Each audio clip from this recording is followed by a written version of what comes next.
me. Don't wait for me. I will not play this dirty game anymore.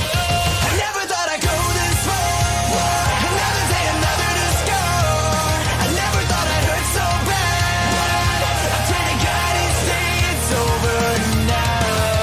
Run away, out of sight. Find a place where I can never hide.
AEW Dynamite. TK seems to be getting back on track, bro. TK seems to be getting AEW back in the right direction tonight, as I knew it would. MJF addresses the AEW crowd for the first time since winning the World Championship, and it will go down as one of the most heinous acts in AEW history and the start of probably the biggest storyline in AEW history that will lead to the bidding war of 2024. We got match number 3 in the best of 7 between the Elite and Death Triangle. Did you guys really expect the Elite to go down 3-0? I think that would have made things a little bit too predictable. We got Jade Cargill. Oh, man, Jade Cargill, man. Holy shit, what a waste of time. What exactly did we celebrate, bro?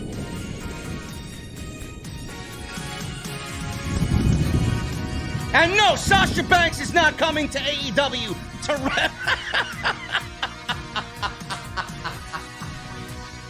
Oh, man. These people are funnier than the people that think Impact is a good show. Oh, man. You guys are fucking comedians, man, really. Seriously. Anyway, I don't want to laugh. I want to drink, and I got my cold beverage, man. We're going to unwrap this thing like fucking Spotify tonight. With Jesse, I'm going to the venue. I got one question for you. Because mine is ice cold. What the fuck are you guys drinking? I'll see you over there.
Why has Triple H been so successful? Why is Triple H running WWE better than Vince McMahon and Bruce Pritchard on Monday and Friday night? Long-term booking.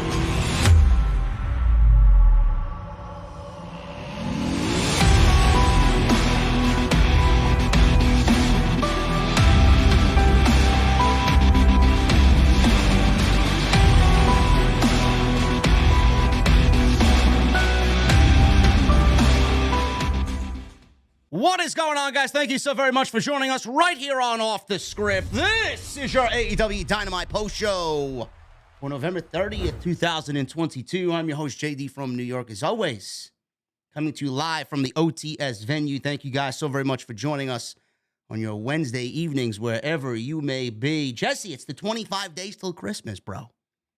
We got 25 more days till Santa Claus, bro. How you feeling? Good, bro. Good, man. What is Santa getting you this year, bro? What'd you ex Santa for this year? Being that we're, what are we, 3 weeks away? I'm just looking for some good wrestling, man. Oh, yeah? Good wrestling, Yeah. man. Normally we get that on Friday. No, we get that on Wednesday. You know what night we don't get that, bro? On Thursday. Because nobody's watching Impact, man. Come, you give me a break. Come on. You guys know that's the truth. Well, tell me when I'm telling lies, man. Hey, man, maybe we're missing something. Maybe I should cover Impact, man. Maybe Maybe you'll steal maybe 2 of my fans. You kid. I was talking to someone about doing that, man. Tonight. Well, look at you. You were going to skip this show to cover Impact? Well, I'm not gonna miss the show for Impact, but okay. I mean, it'd be an additional thing to cover. There you go. Listen, and more revenue. It felt like at one point I was watching Dark tonight anyway. Really? I was about to ask you, bro. Speaking of good pro wrestling, I thought tonight's show was good. It wasn't great, or it wasn't like a 9 out of 10 or anything, but I thought, obviously with the MJF situation, that was enough to carry the load, and then that great match again in the main event with the Death Triangle and the Elite, and then AR Fox had an impressive showing tonight against Samoa Joe, and we got that Moxley Hangman Page situation. I thought it was a thumbs up show. No, it was a good show. Don't get me wrong. It was a good show. But when I'm looking at, Daivari out there and Ethan Page and then Matt Hardy out there and the feud over the twist of fate and all that Now bullshit. listen, before we even get into the review, there was a couple of fucking, I don't even want to say it. There was a couple of fucking lame-ass podcasters on social media claiming that this Matt Hardy and Firm thing on Dark, bro, is one of the best storylines that's currently not on television, Ron. Can you elaborate on what's going on there? Well, it's the absolute truth. Really? Okay. Because it is the only storyline on Dark. Oh. But what is it about, though? Why are people so in love with this? People like this? Yes. Apparently, so you know how the most protected move on Dynamite is the one-winged angel? Yes. Kenny Omega's finisher. It's traveled the world. It's put down the best of the best. Well, on Dark, the big storyline is the fight over the twist of fate. They're arguing over who owns the twist of fate? Well, apparently Ethan Page has the rights to Matt Hardy and have banned him from using the twist of fate. And Matt Hardy defiantly keeps using it. I heard enough. I heard enough. Thank you. I mean, just based on what Jesse says, and then seeing who has said that on social media, I get why. I mean, holy shit, man! Does nobody have any fucking care for good television? I don't know. This is why I don't watch Dark, people. This is why I don't watch Dark. I got this guy to cover Dark to fill me in on the weeks, which is every week, of why I don't watch. Same thing with Rampage. It's so rough, bro. So But tonight, technically they are right. It is the best storyline on Dark because it is the only one. there you go. Not even exaggerating that. It is literally the only ongoing storyline on Dark. 100%. Wow, man, I wonder how long it took them to come up with that storyline. The twist of fucking fate, man. It's You my wanna see fate. me- It's my fate to never watch Dark ever. You want to see me depressed? Watch me having to cover that shit. There you But go. the fun part is we don't really watch it too much because we are busy doing the raffle. There you go. We'll talk about that in a little bit. But what we didn't miss tonight was AEW Dynamite. I thought tonight was a very good show. Not the best show by AEW standards, but very good in terms of building. And I guess we'll start at the top, and we'll get into what exactly MJF did and what MJF said. But Jesse, MJF, AEW State of the Union address here as the AEW World Champion for the very first time. You've been sitting here, bro, for a very long time with me, and I've been saying it, and you have concrete evidence of me saying this. When MJF wins that World Championship, which he did at Full Gear, that following week when he is the World Champion and cuts that first promo, it is going to be something that we will be talking about for weeks and weeks and weeks to come, and that's exactly what MJF did tonight. He unveiled a new Burberry championship.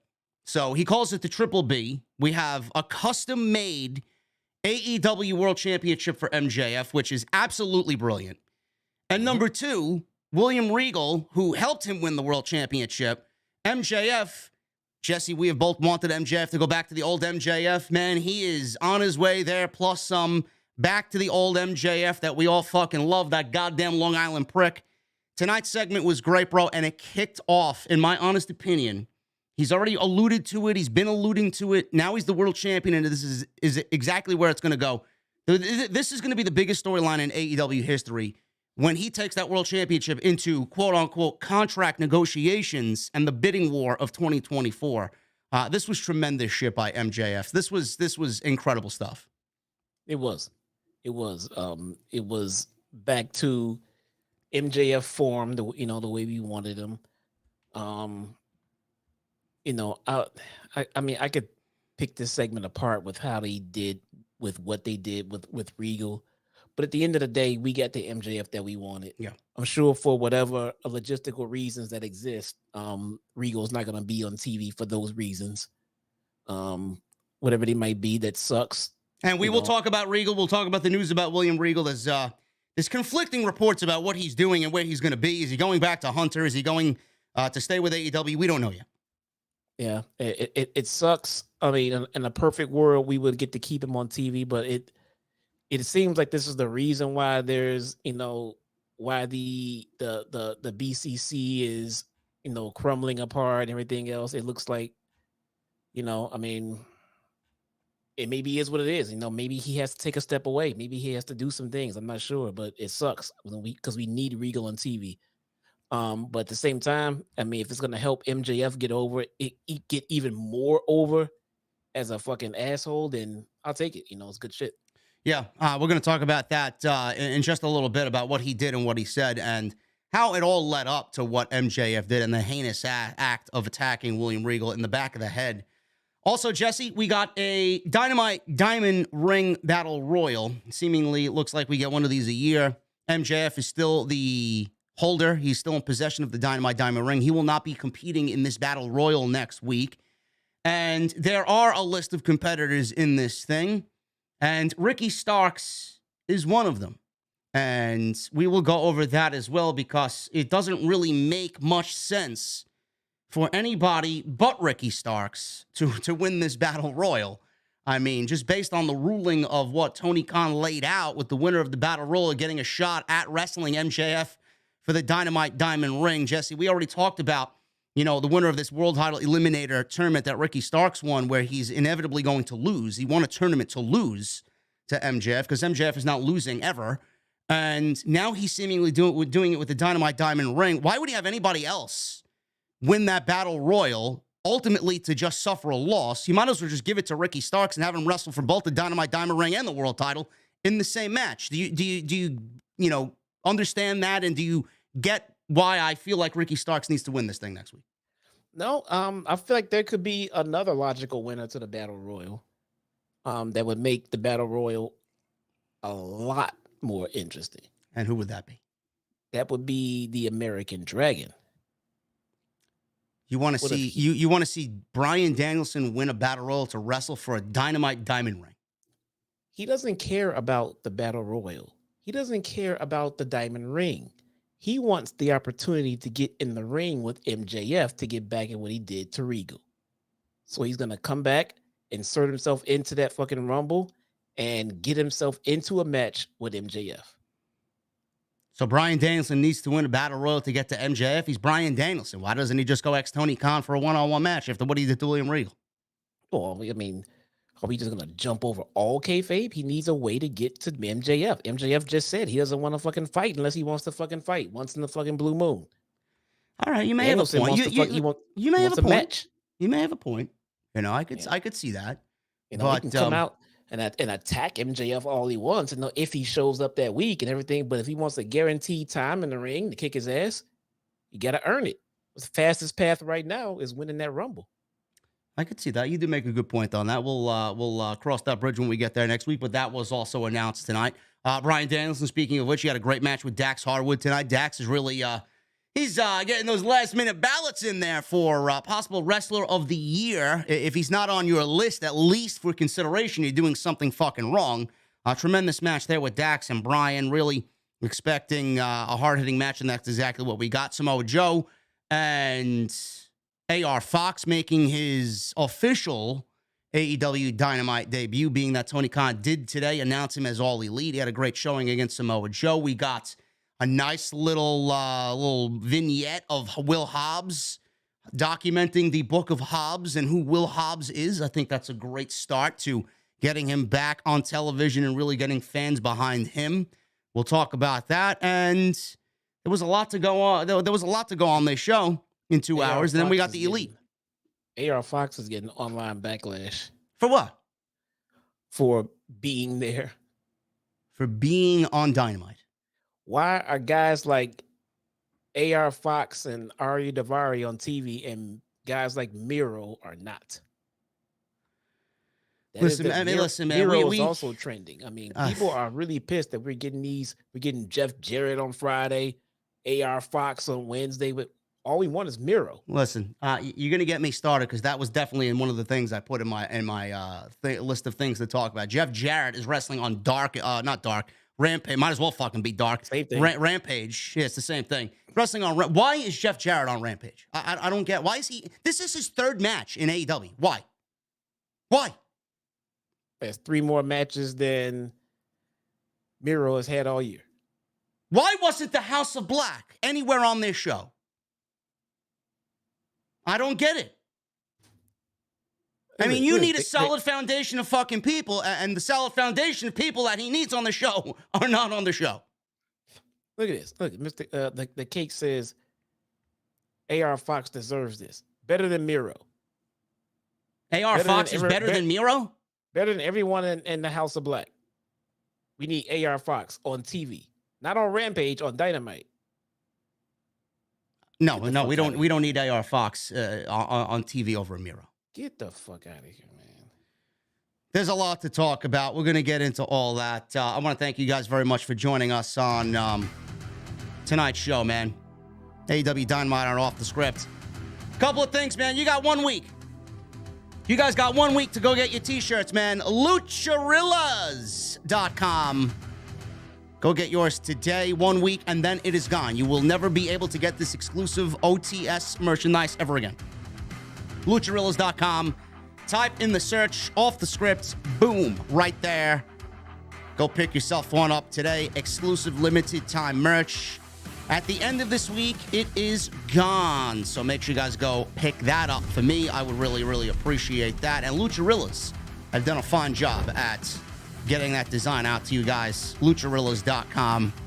Follow me on social media at JDfromNY206. That's Twitter, Instagram, TikTok. We blew up on TikTok, so much so that my last Ronda Rousey TikTok got fucking pulled for a community guideline strike because nobody can handle the goddamn truth.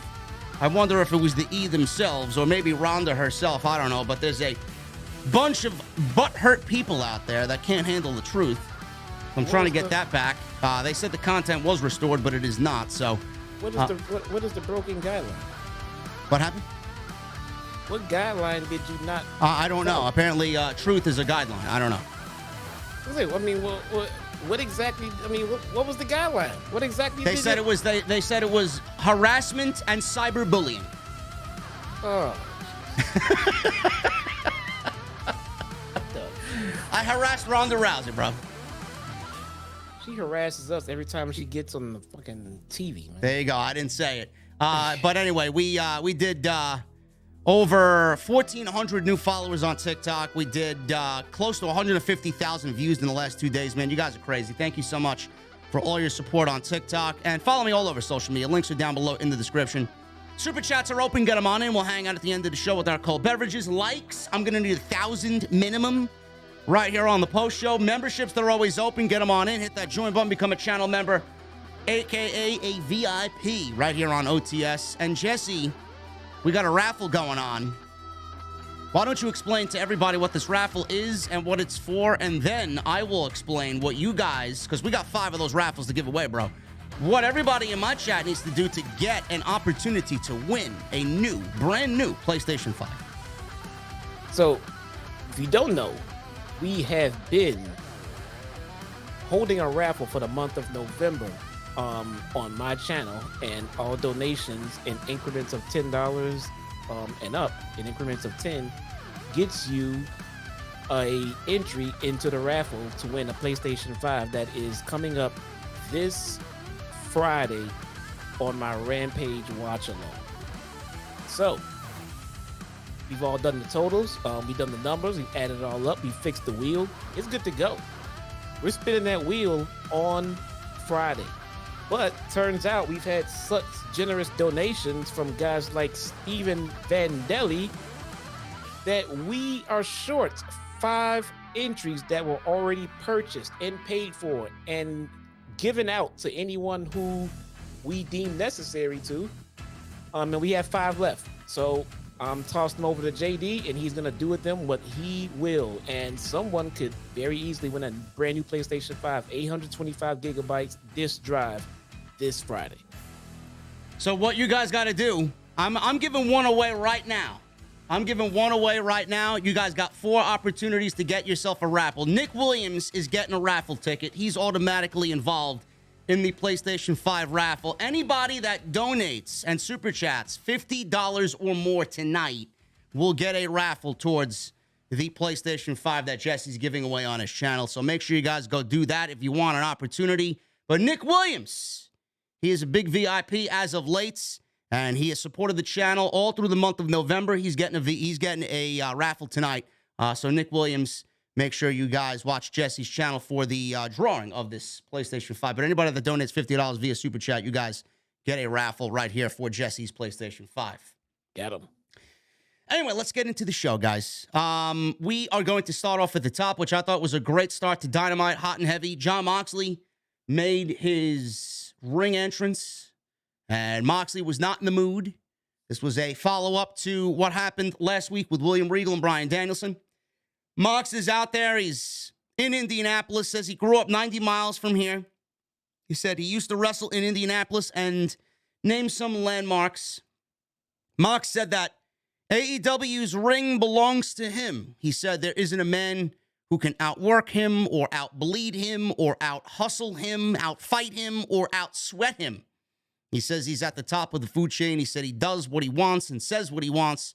So the AEW ring belongs to him.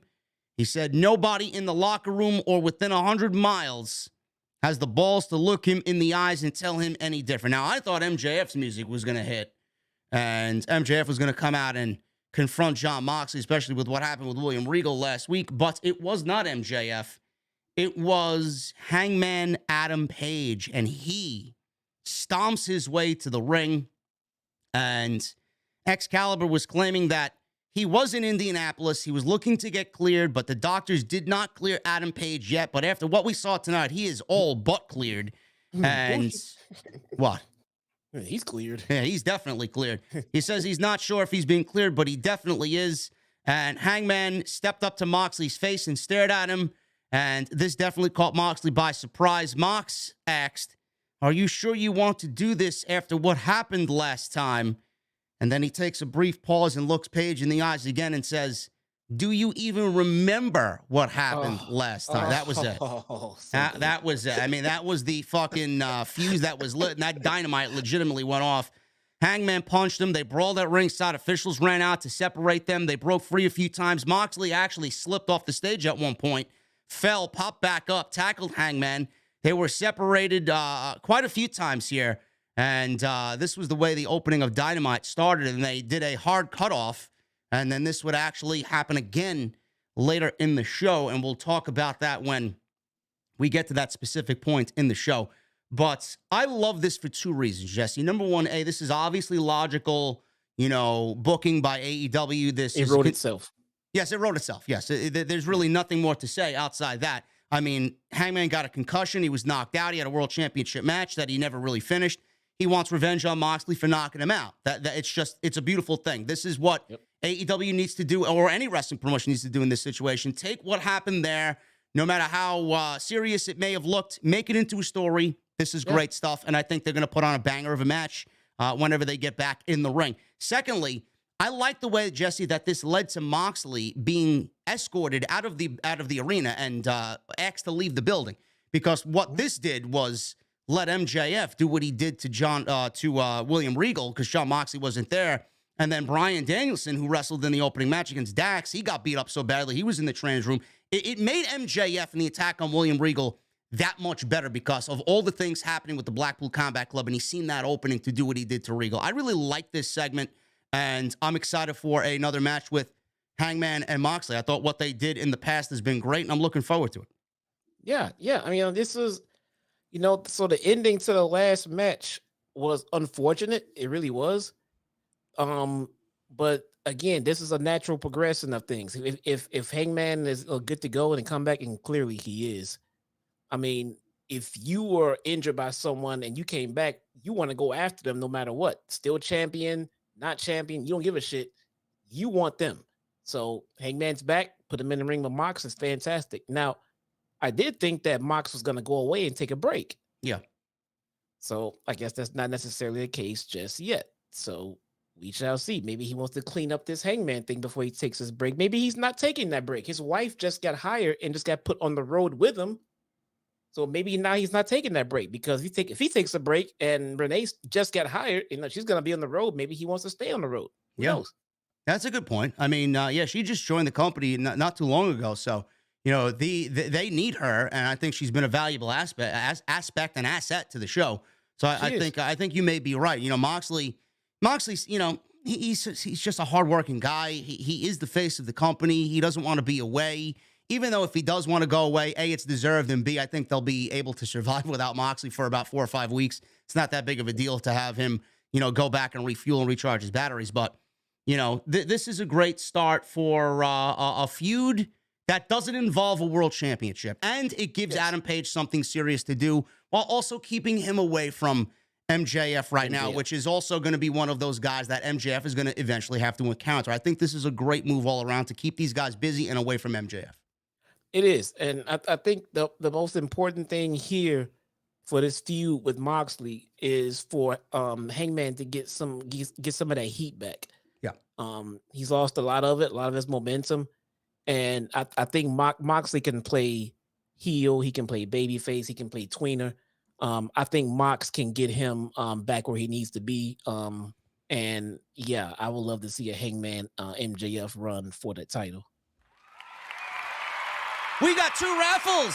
2 raffle tickets given away already. We got Nick Williams, number 1. We got Tyler B with a $50 bomb. And we got Matt, the PW fan, with a $100 super chat. Oh, my goodness. Matt says, as soon as MJF took out the brass knucks, I knew he was turning on William Regal. I think this was a way to get him off TV, and I can see TK giving him the keys to Ring of Honor. I don't know what his contract status is. Meltzer says, that there are talks internally about bringing Regal back in WWE. Then he goes back on that and says that he's got 3 years. Who knows? Who knows what's going on? But I want William Regal to stay. I think he's a valuable asset in his own right to AEW, and I think he makes anything that he's a part of better in AEW, no matter where he is, just better. Yeah, I don't know what Regal's, obviously I don't fucking know. I don't know what Regal's personal goals or aspirations are in this business right about now. But a guy like Regal has an infinite amount of value in AEW. And they need him there. Yes. They need him there in management. They need him there in creative. They need him there in anything that needs to be done managerial. They need him all around. I can't think of any aspect of this business right now that William Regal cannot make AEW better. So if he would like to stay and if he would like to work backstage or on camera, give the man whatever he fucking wants, whatever he wants. Yeah. Yeah, and we'll elaborate on William Regal a little bit. I got a little bit to say about William Regal when we get to that segment, because I think him not being there hurts the product. And all I will say is this before we get into the next part. What is William Regal going to do if he goes back to Triple H? Is he going to work on NXT? I think NXT's dead. Who wants to go down? Shawn Michaels probably don't even want to fucking be there. No. The show sucks. What is he going to do? Go to the main roster and do what? We're going to get a new commissioner, a new GM? I could see that for William Regal, but he's been there, done that. They don't need him. They don't need him there. They don't need any GMs are just an outdated concept. Yeah. If William Regal really wants to make a difference, he's going to stay in AEW. Yeah. If they really want an on-screen GM, they have Shawn Michaels. They even have Matt Bloom. I will put Matt Bloom in that spot. Yeah. I mean, they don't need. I mean, the NXT product is nowhere near what it was concepted to be back when Dusty helped get it off the ground and everything else. You know, with Regal. I mean, Regal again has a place in this business anywhere on the planet, but he would be much more highly valued in AEW than WWE. I mean, the only reason I could see William Regal going back to WWE is because his son is in NXT. That's it. But I mean, if he loves Triple H, as everybody, you know, if they are so close, right? Him and Triple H. I mean, Charlie Dempsey's going to be fine. He'll be fine. You know. But we'll talk about that a little bit later because I do have some news and some articles on William Regal and the contract status and the confusion that was this week with him possibly going back to the WWE. We got Dax Harwood and Bryan Danielson. Quick question. Yeah. I'm sorry to cut you. Matt, the PW fan, he gave 100. Yes. Are you giving him 2 entries or 1? Is it for every $50, period? Or well, that's a good $50? question. I mean, I would like more people to get involved. I don't want to take an opportunity away from somebody. So I will say this. If nobody else is going to join in on the fun, and there is not anybody else, we'll give Matt two raffles. Okay. All right. So if you guys want to get in on, well, you got the whole stream. If you guys want to get in on the raffle for Jesse's PS5, you can donate and super chat 50 to get involved. But right now we got Nick Williams, we got Tyler Beaton, we got Matt, the PW fan. Now, if there's nobody else that's going to donate 50, we're going to give Matt 2 raffles because he donated 100, which is realistically 50 times 2. So there you go. There you go.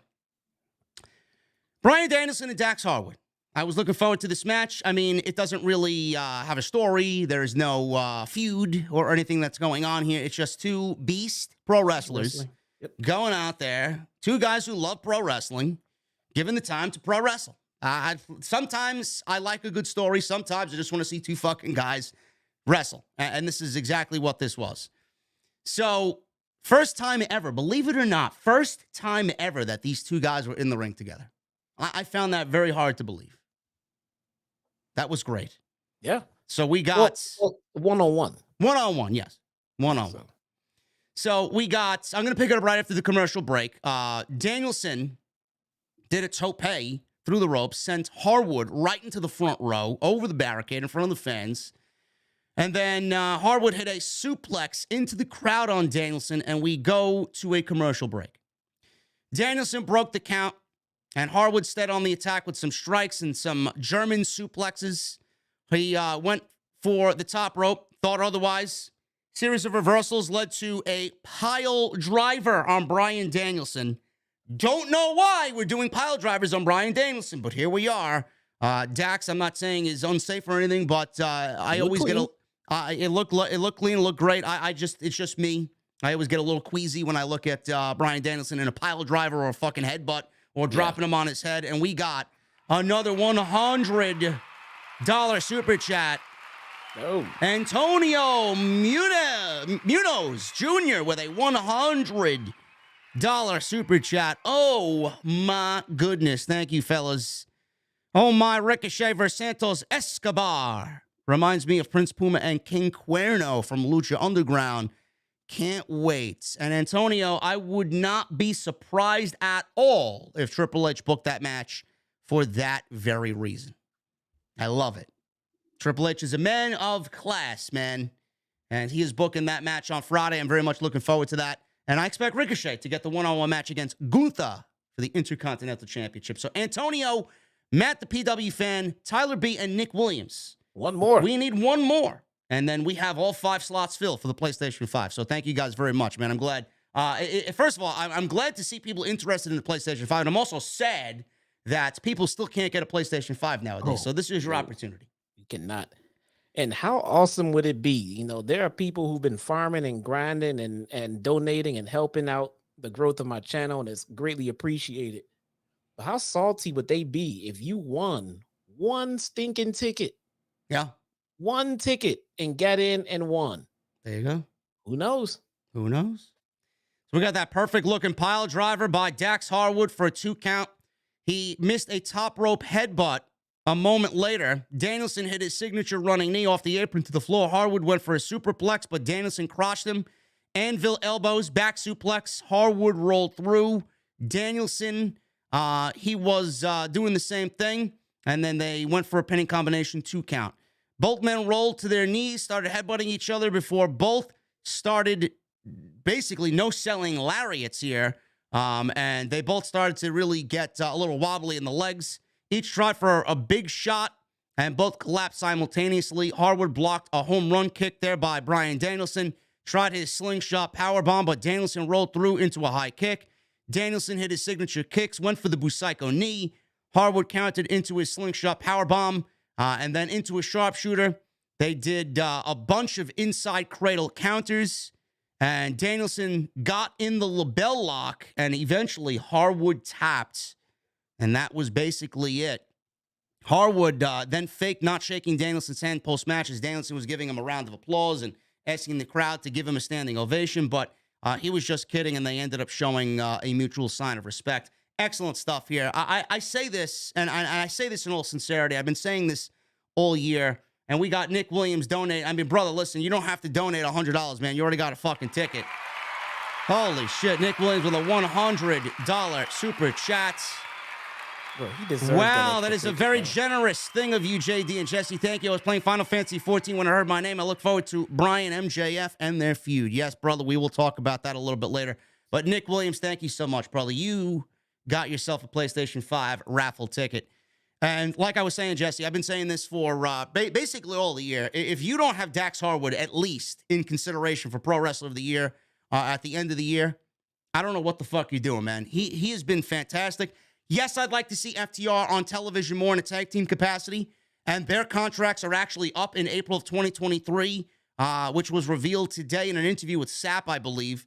So I don't know what's going to happen there, but as long as we get some semblance of them on TV, I'm happy. They should be on TV as a duo, but if Dax is going to continue wrestling like this, bro, against guys like Bryan, I don't really give a shit what's going on. Just get him on TV.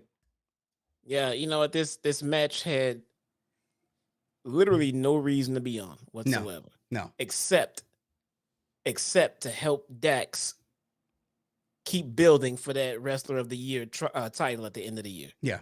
I mean, seriously. I mean, he's just gonna. Pad my stats. Put me in the ring with Bryan. Put me in the ring where he's gonna get out there a couple of more times before the end of the year and get his name out there a little bit more. Hats off to him. But again, all I want is good wrestling, man. You can't give me a whole show full of wrestling with no story, but if you give me one every once in a while, you won't hear me complain. Not with these two guys in the ring. Now, did you get wind of what happened there with Dax and the fact that they will be listening to offers? They're evaluating their options because their AEW contract expires in a few months. They did speak to Sapp about this. Their contract ends at the April of 2023, and he said that he's evaluating. Dax said that both he and Cash are evaluating their options, and they've had a lot of conversations about their future. One particular idea they've talked about is that they could take a year off of wrestling for major companies and just do things that are fun to them. Harwood said that having the opportunity to work more indies in various companies have led them to find out how much they love that landscape. They joined AEW in May of 2020, and they obviously did get released from WWE while Vince and Bruce were running things over there. They never appreciated the revival.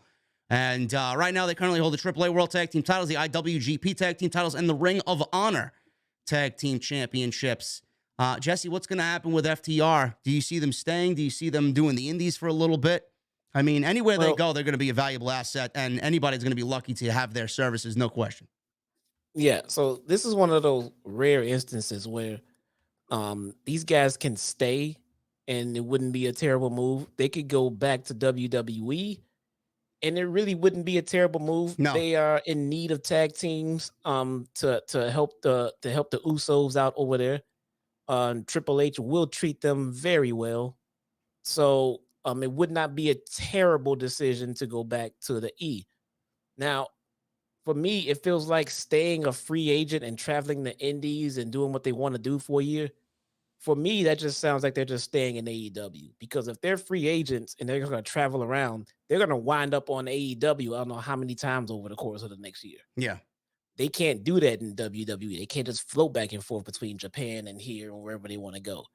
So if they decide to be free agents, I think that's a win for TK, and that gives him another year to try to get them back on the staff. So yeah, and let's be real. I mean, Dax, no matter who he's being interviewed with, and in this case it was Sap, he's not going to really tell you what the fuck he's doing or what he and Cash are going to be doing. I mean, he's just kind of playing up the rumor mill, and people are going to be talking about FTR, and whenever anybody's ever talking about you like that, it's a good thing. People are going to be interested in knowing where they go. But like you said, Jesse, I don't think a move back to WWE is a bad thing now. I mean, they've added an exponential amount of tag teams in the time that Triple H has taken over, and I feel like they actually would thrive there. Matches against Legado, matches against the New Day, this version of FTR, not the old version of fucking WWE's Revival. Usos, Kevin Owens, and Sami Zayn, who may end up winning the tag team titles at WrestleMania if the rumors are correct. Brawling Brutes, Imperium. I mean, the list goes on and on. I mean, a move there would be fucking great. But do they want to travel? That's the thing. That rigorous schedule. And I don't know how banged up they are. I don't know what Dax's knees are doing and how they're holding up. It's going to be a rigorous time over there. But Jesus fucking Christ, I think they would kill it over there. And Triple H is going to fucking take care of them, no question. Yeah, and a year off for them, as you mentioned it, a year off for them as far as being a contracted team does give them time to heal. If one is not feeling that great, he can sit at home and mend himself. Yeah. If one is like, hey, I'm doing right, I think I'll take a booking or two. Fine, go ahead, stay fresh, go take a booking or two. If both of them feel great, go take a match here or there, but they don't have to travel every fucking week. They can take some bumps and take a few weeks off and heal themselves. So they could pick either one of those three options and will not be wrong. It would not be wrong. And we don't really know. I know a lot of people have been complaining about the Miros and the House of Black and everybody else that's not being used on TV. Listen, I would love to see FTR more on TV, just like everybody else. But after the year that we have gotten from them, don't you think that they may be banged up? Don't you think that if they are banged up, Tony Khan doesn't want to overexert them and overuse them to a point where he can't use them for months and months and months at a time? They may be hurt. Who knows? We don't know what's going on. I mean, Dax isn't moving like a fucking limber young stallion out there. He's banged up. Look at the matches they had with the Briscoes. I mean, look at all the matches that they had this year, basically, for those tag team titles. It's ridiculous. Yeah, that's something. That's another thing, I mean, that TK need to be working on is working on whatever executive, wherever he or she may be, that is preventing the Briscoes from being signed to AEW. It's fucking ridiculous. It's ridiculous. The people that they had and they have on the show, but the Briscoes can't. No, come on, man. Stop. I mean, I don't get it. I don't get it. No. Listen, the Briscoes are doing some of the best work of any tag team this year. I actually had the pleasure of calling most of their tag team matches in House of Glory this year as tag team champions. They're fucking fantastic. Me and Solomonster. And they just wrestled the United Empire.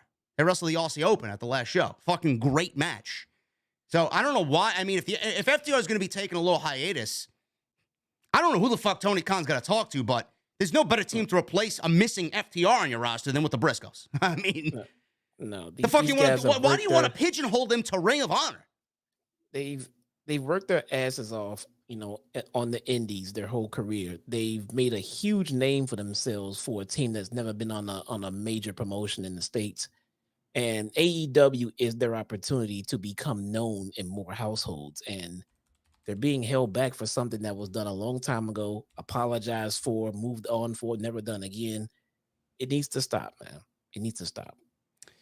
I'm trying to find the situation here with FTR. The Briscoes are under contract to Ring of Honor. Tony Khan said long-term contract. I think there are some other developmental wrestlers, but really the key, probably the biggest names that are exclusively signed to Ring of Honor are the Briscoes.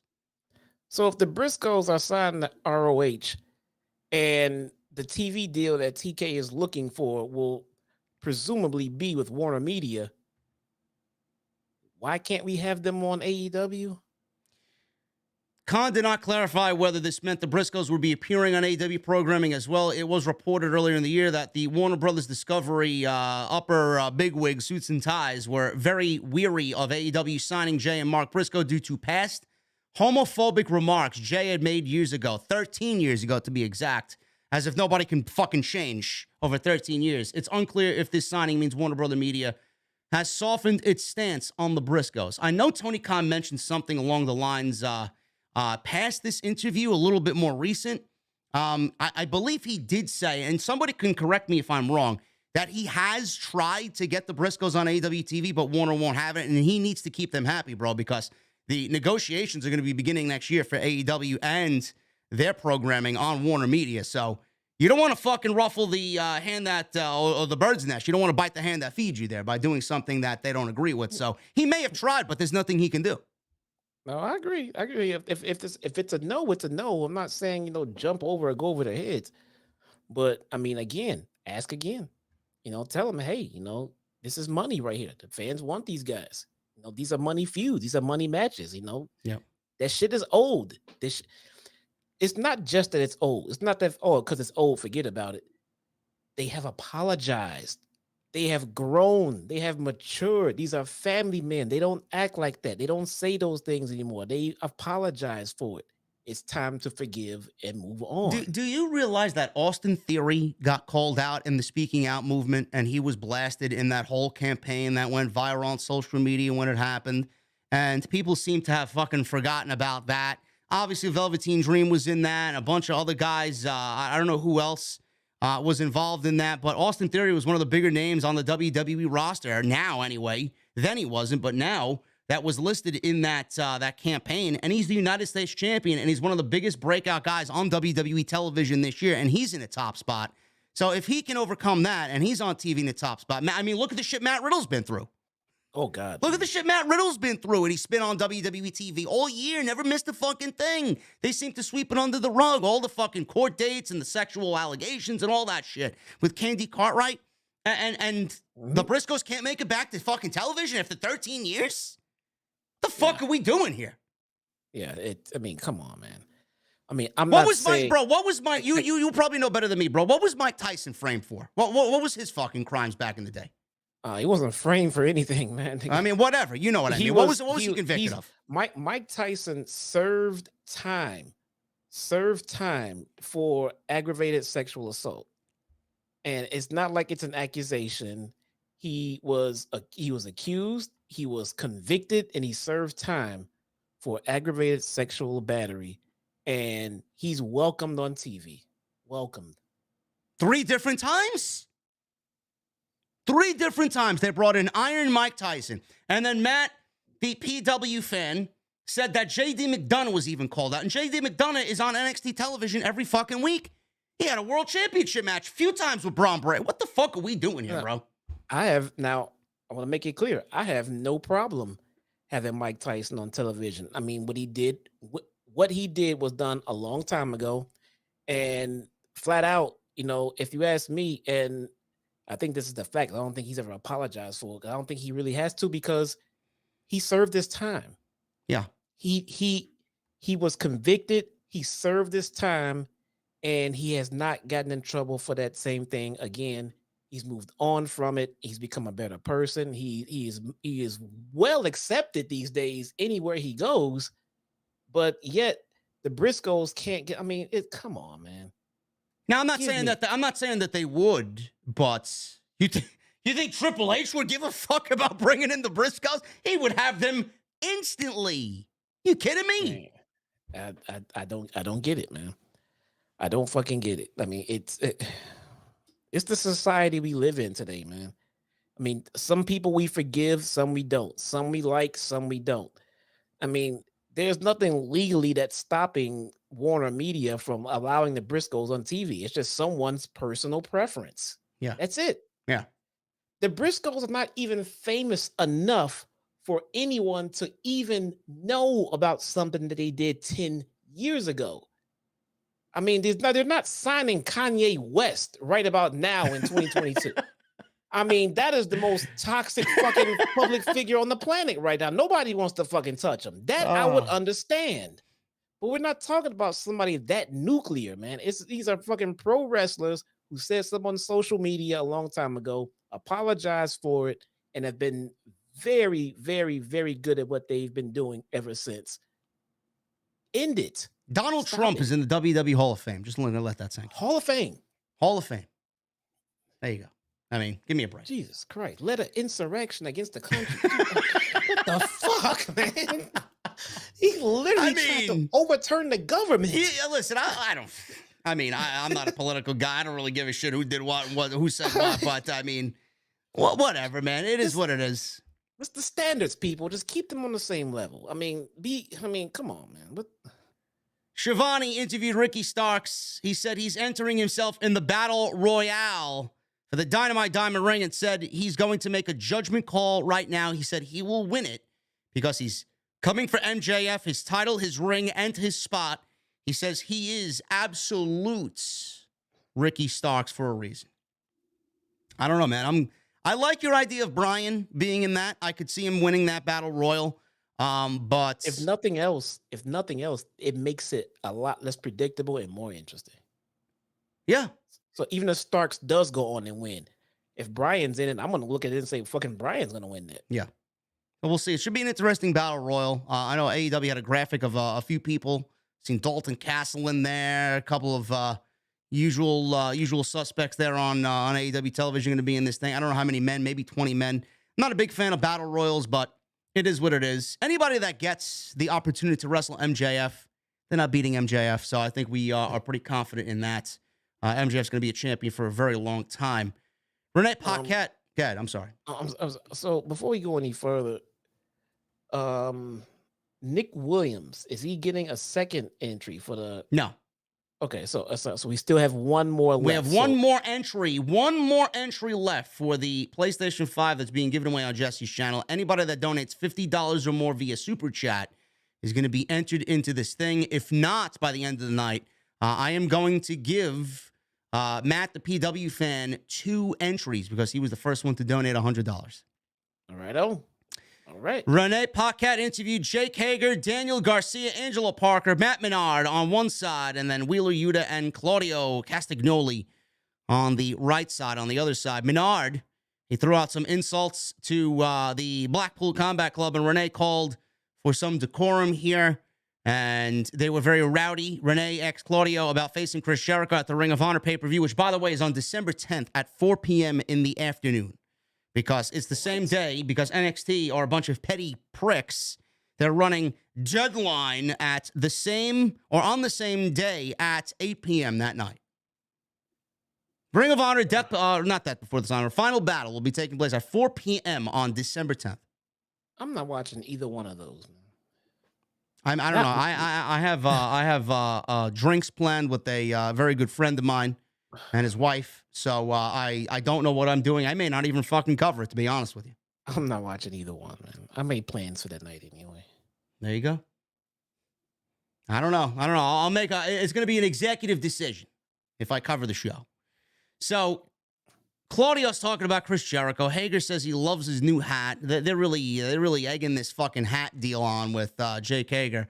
This fucking bucket hat that he's got. And I loved how he duplicated this hat. He just pulled out another hat. He pulled out a second hat. He threw it at Claudio. He says, I know deep down you're a sports entertainer. And when you join the Jericho Appreciation Society, we're going to be a tag team together again. I love that, man. Imagine Hager and Claudio being a fucking tag team, force the team together, man. I think that'd be great. Bring in Dutch. Yeah. Bring in, what's his name? Dutch Mantel. There you go. He said he came to AEW, Claudio, to prove that he's the best wrestler in the world. None of these shenanigans. Claudio stormed out and said he was going to beat Jericho for the Ring of Honor title. Wheeler Yuta started yelling back at the JAS. Garcia says he'd like to team with Hager against some pro wrestling dorks. He said he's glad he made the choice to join the Blackpool Combat Club. Yuta says we'll get this tag team match and whip his ass. And then at Final Battle, I want a shot at Garcia's ROH Pure title. Garcia agreed. Now, I have no problem with that. I mean, the first match that they had at the last pay-per-view when that match did take place for the title was fantastic. So I'm all for it happening again. But I don't see Jericho losing against Claudio, bro. Claudio may actually lose this match and join the JAS. I think this is their way of continuing the storyline when I think everybody's been pretty exhausted about it. If there was someone to put the title on to get it off of Jericho to run with it in ROH, It would be Claudio's not a bad choice. No. So I'm not sure I'm not sure how far they needed Jericho to carry this title and who they want him to drop it to. But if they're looking for people, Claudio is a very fine choice. So be interesting.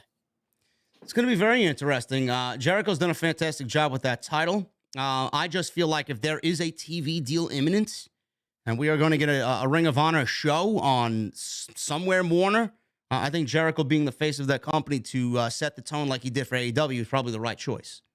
So that's just my opinion there. But it should be a great match. I mean, it's going to be a banger of a match and one hell of a main event on December 10th. Samoa Joe. He went one-on-one with AR Fox, TNT title match. This was an open challenge. AR Fox is the newest AEW signee, courtesy of Tony Khan. And I know a lot of people were complaining, like Jesse alluded to in the beginning of the show, that AR Fox is on TV, but we're missing Malachi, Buddy, Brody King, Miro. Who else are we missing? I mean, holy fucking shit.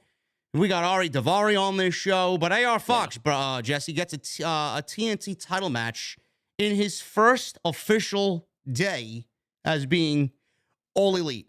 I don't know why. Yeah, I've been watching them on. Let's handle that bomb. We have a $99.99 super chat, and that is the last raffle ticket to go to Chris Michael Harris. Holy shit. Love the show, gents. Just dropping in to show gratitude for the hard work you're putting in. All the best. Oh, my goodness. We got our 5 raffle tickets, and one of you motherfuckers are going to win a brand new PlayStation 5 disced version. You guys may actually get a chance to play the new Callisto Protocol that I'm very interested in coming out on Friday. Should be great. Supposed to be good. I mean, I'm Yes. reading a lot about it. Yes, it's supposed to be. It's supposed to be like very Dead Space-ish. You guys are into Dead Space. What is it? Is that FPS? It is a third-person shooter, and it takes place on an alien planet. And there's zombies and creatures and all that other shit. Scary. It's like a horror game, jump scares, all that type of thing. Oh, okay. Yeah. So we got Samoa Joe and AR Fox. And like I said, a lot of people were complaining about all those other people not being on TV. Jesse, get. So I've been watching AR Fox on Dark. He's Very good. He's been there. Fantastic. He's good at what he does. I mean, there's work to be done there, but I mean, he's good in the ring. Here's the problem. No one gives a shit. No one knows this guy. No one gives a shit about him. Why is he on TV in a title match with Joe? We don't care enough about him. You've not made us care enough about him to want to see him on TV, as opposed to the people we are not getting on TV. So that's why he's getting the hate that he's getting.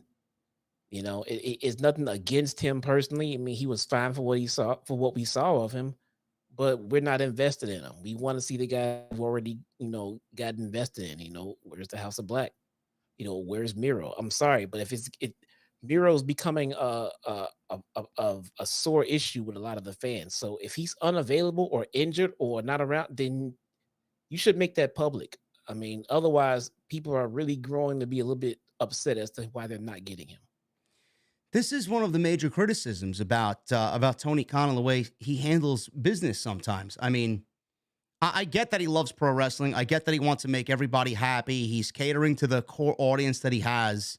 But when you do that, you start deviating away from what you really need to do. And what you really need to do is put the people on television that are going to take your brand to the next level. There's no fucking reason why Miro should not. How long has it been, bro? What is it, 6 months now? Is he hurt? I don't think he's hurt. Is he busy? Is he busy? Is he filming a movie? We don't fucking know. Where's Miro? You brought the House of Black back last week, and they miss a week of television already. Why was there no continuation to what they did and why they are back? Why aren't they in the ring cutting a promo? What are you waiting for?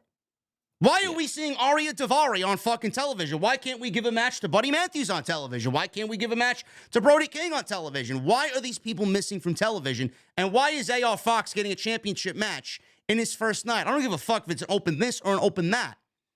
You want people to care about somebody like AR Fox. He needs to start winning matches. He needs to showcase why he's there, why he's all elite, what made him all elite. You can't give somebody a fucking match night one against Joe for the championship. It's not going to fare well for him. Who the fuck's going to cheer for him to win the championship over Samoa Joe? Nobody. They set this guy up for fucking death on night one. Now he goes back and does what? Goes back to dark? This is the shit that pisses me off about the show, and then people want to say I'm fucking negative. I love the fucking show. I want to see them do the things that are right. I get that you got 2 hours of television, but in no fucking wrestling company ever should Black be off television. Or Miro missed 6 months of television. Miro returned back in June. Yes, he wrestled that 4-way match, didn't he? He wrestled Johnny Elite.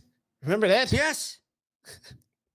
July, August, September, October, November. We're going on December. 5 months. 5. Now, I get he's got a great fucking beautiful wife to go home to, but I mean, Jesus fucking Christ, you don't think that man wants to get back in the ring? I saw a Twitter picture of his wife today. She was laying in bed. I'm sure she was. All the way naked. Sure she was. Kind of see why he doesn't want to leave the house, but at the same time, man. We'd like to see him on television. Gotta see him on The fuck you paying him for? What the hell, man? Anyway, this did not fare well for AR Fox. He got his ass. He looked great, don't get me wrong, but he got his ass kicked for most of the match, made a little bit of a comeback, and then lost to Samoa Joe. Fox did a handspring enziguri, sent Joe to the outside. He went for a dive. Joe sidestepped him. Joe thought he outsmarted Fox, but he landed on his feet, and he hit Joe with a pump kick. They go back inside. Joe immediately took control with some strikes, knocked him down, hit a big running senton. Joe controlled most of this match.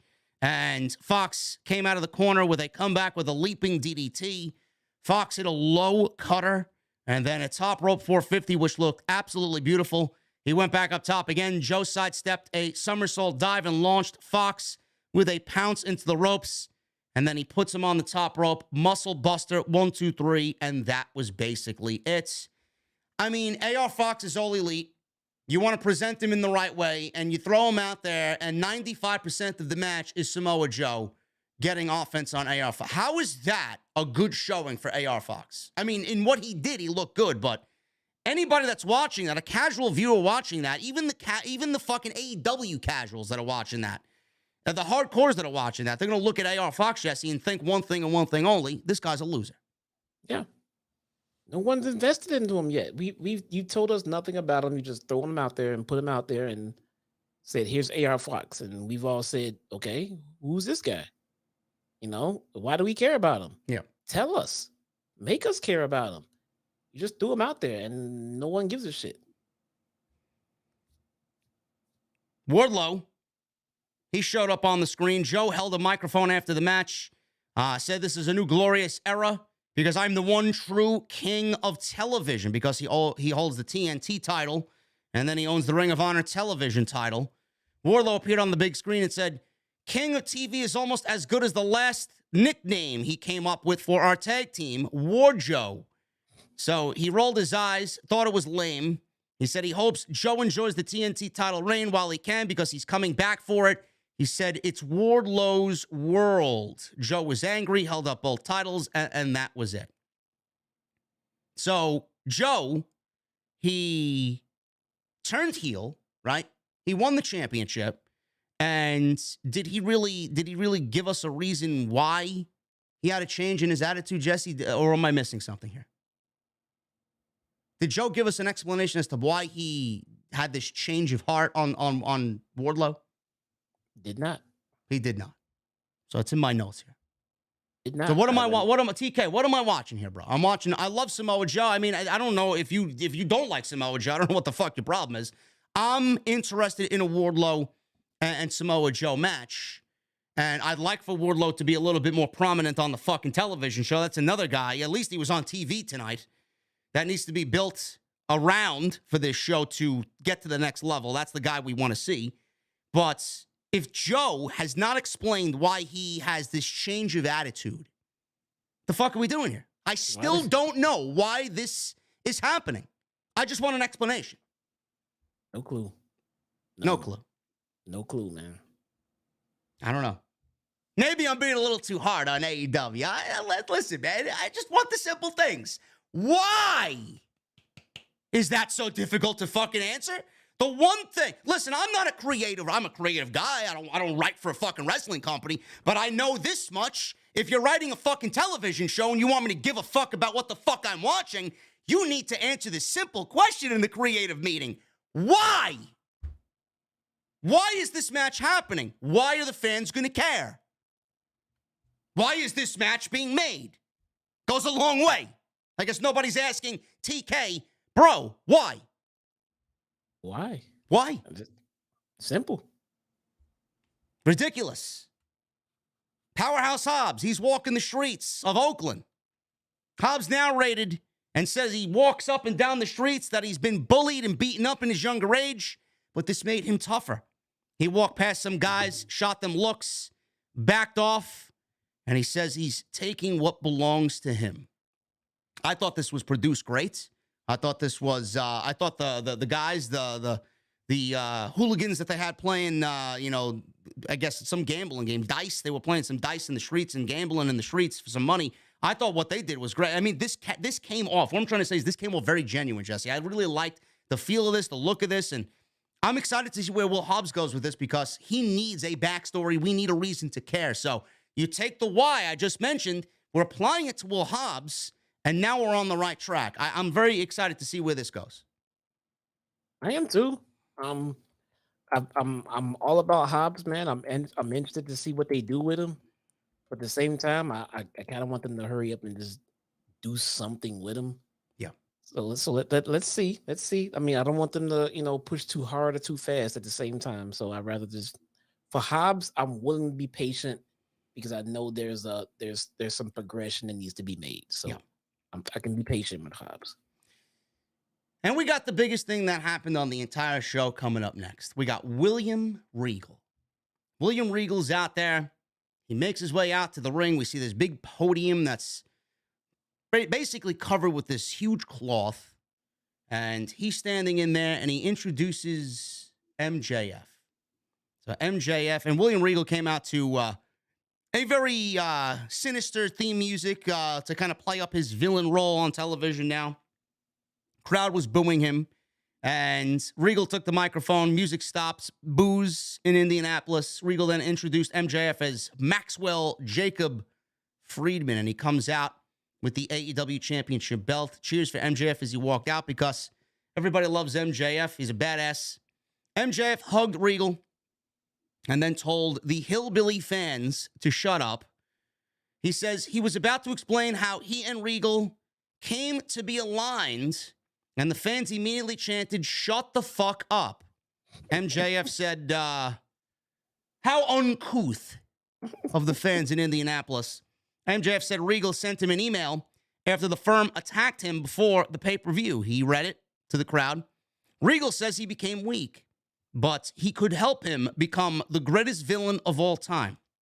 He said to win the AEW World Title, he must not grab the diamond ring. He must grab the brass one. MJF said that after that email, they met many times behind closed doors.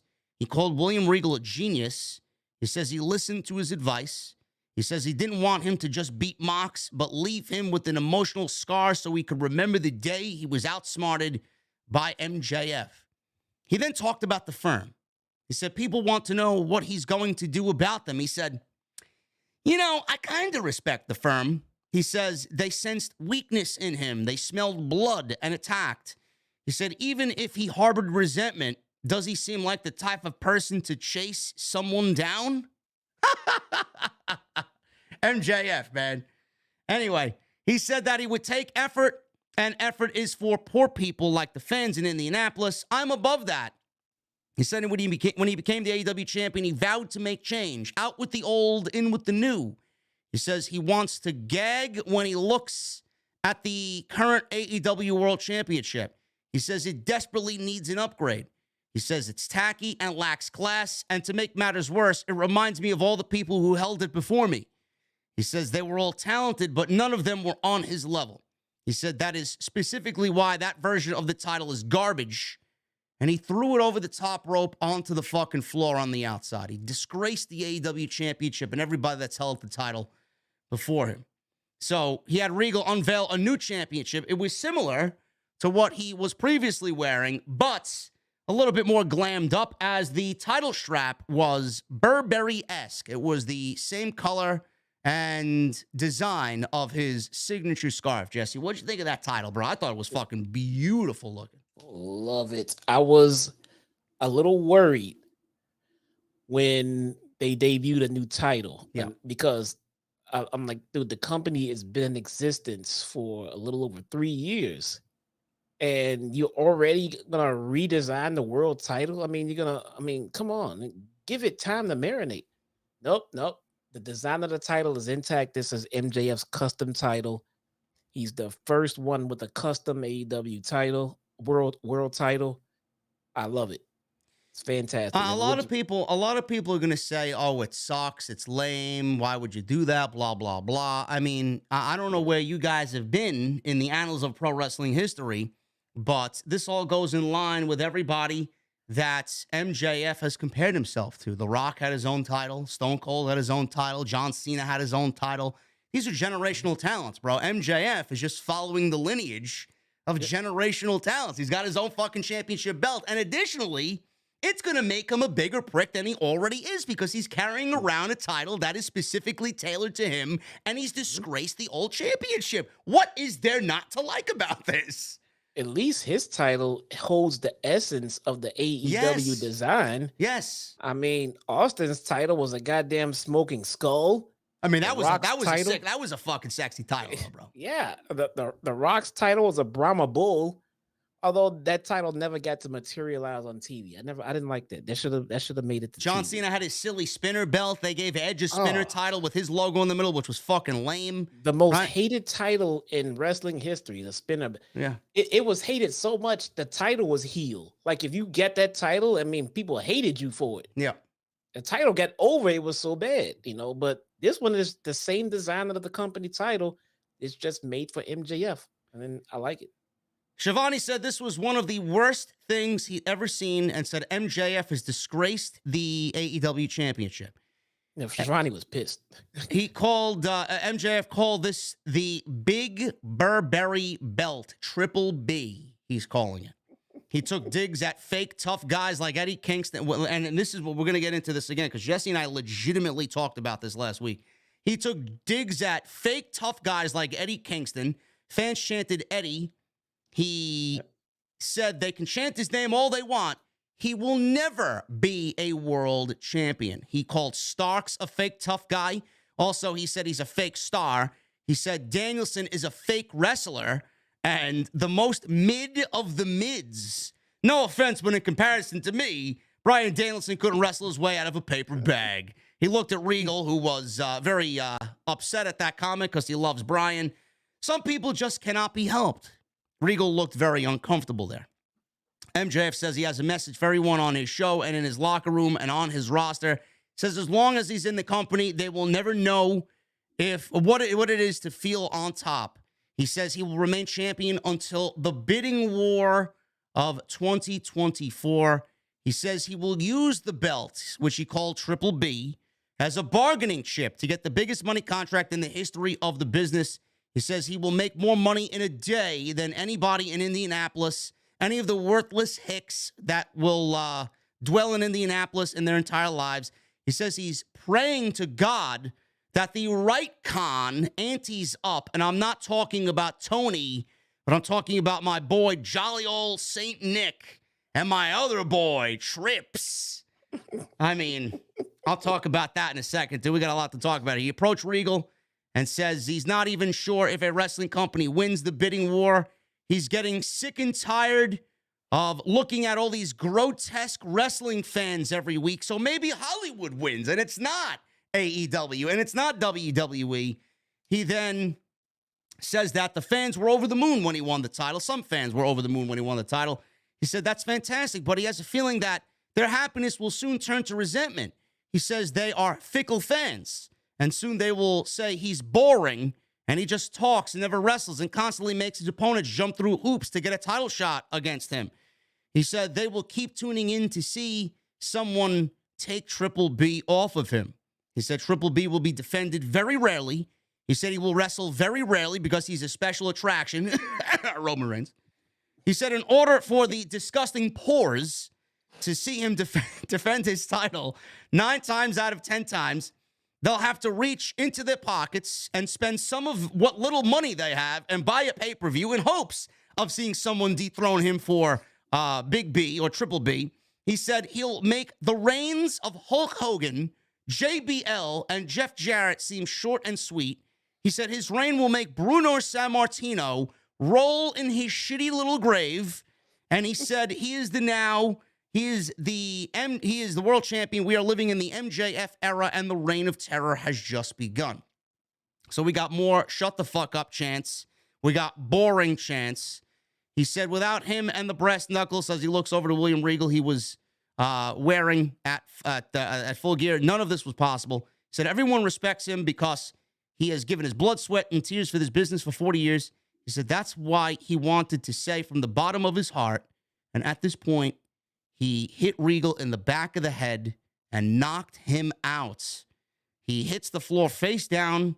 Shivani actually called him Steven Regal. And they tried to make this as legit as possible. They didn't call him William. They called him Steven. Shivani said Regal had neck surgery and brain bleeds. MJF kneeled down and told Regal, it's funny that Regal told him he has a lot to learn, yet Regal was the one who made a deal with the devil. He said the game has changed and MJF hires top talents and world-class athletes. So when you're one of them, send me your stuff. That was word for word a play on Regal's email to him. And MJF left through the crowd. Danielson ran out with one shoe because he was in the trainer's room attending to him because he had that match with Dax.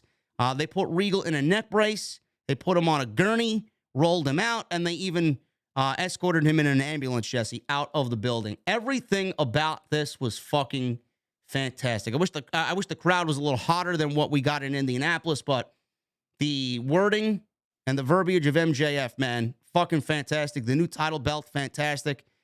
We even got a glimpse into what the major storyline is going to be. He's taking this belt into 2024. He even gave us a glimpse of who he will be wrestling during this reign. Yeah, he told us. He basically told him. We talked about it last week. Bryan Danielson's going to be one of them. Eddie Kingston's going to be one of them. MJF threw a little fucking Easter eggs there. This was fantastic. Everything about this was great. Yeah, I highly doubt if he mentioned anyone that he is not going to be feuding with in the near future. Yeah. He gave us Starks, he gave us, Eddie, and I think the head of that list is going to be Bryan. They already have heat now. Yeah. Bryan has a legit reason to want to kill him. And it's already a heated feud before it even gets off the ground. Right now, Bryan is more concerned about Regal's health. So he's riding in the ambulance. He's going to be with him at the hospital and everything else. And then when he shows back up and gets in MJF's face, he has a purpose. He's pissed off and he's focused. And there's no way that MJF can handle a pissed off and focused Bryan Danielson. So there's no way he can beat him. So let's find out how he's going to beat him because he's not losing. Yeah, I mean, take my money with a Bryan Danielson and MJF feud. I think that's going to be fucking fantastic. Bryan, he's been documented in saying he doesn't want to win a world championship. He doesn't really want that role. He wants to wind down his career. His days as a full-time wrestler are coming to an end after his contract with AEW. He's basically going to be very, very picky with where he wrestles. That doesn't mean he's going back to WWE. He may stay with AEW and mold talent and teach talent and train talent. We don't know what's coming with that, but him, bro, getting back to that serious level and getting a big push for something like this to help solidify MJF, who's the future of the fucking business. That's the type of role that Bryan wants. He's done that with everybody before this, and he's going to do it even more so with MJF. So that's picture perfect right there. You cannot go wrong with this feud going into Revolution. So that's number one. Number two, like I mentioned before, we got MJF back to being a heel. You know, he's been yelling a lot. He's been first we seen the yelling and then the baby face shit that he was doing. It wasn't resonating. I don't mind when MJF wants to get animated like Ric Flair, but I love the way he handled himself. He spoke calm with a calm demeanor. He was a prick here and there. He let everybody kind of digest what he was saying. I like this nice, subtle, you know, upfront approach that he had tonight. He didn't yell. He didn't do too much. He gave you the right amount to MJF tonight, and I really appreciated that. The belt was a nice touch. The teases about who he's going to work with. The attack on William Regal, which theoretically writes him off television. We don't know what's going to happen there. Is this meaning the Blackpool Combat Club is going to be finished? Does this mean William Regal is going to be off television? Is he done with AEW? Is he going to come back as a sympathetic figure and be in Bryan's corner?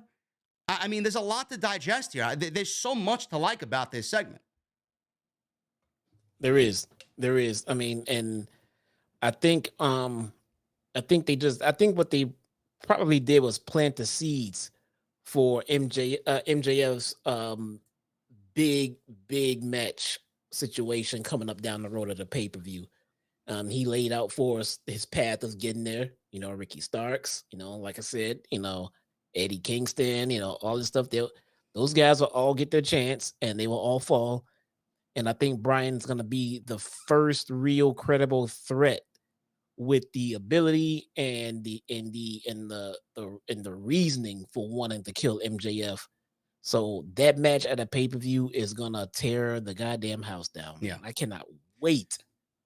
And the most important thing is AEW has already solidified and planted seeds for 2024 that this will be the biggest storyline in company history. They are going to take MJF into that bidding war, and he will theoretically leave the company, quote unquote, with the World Championship.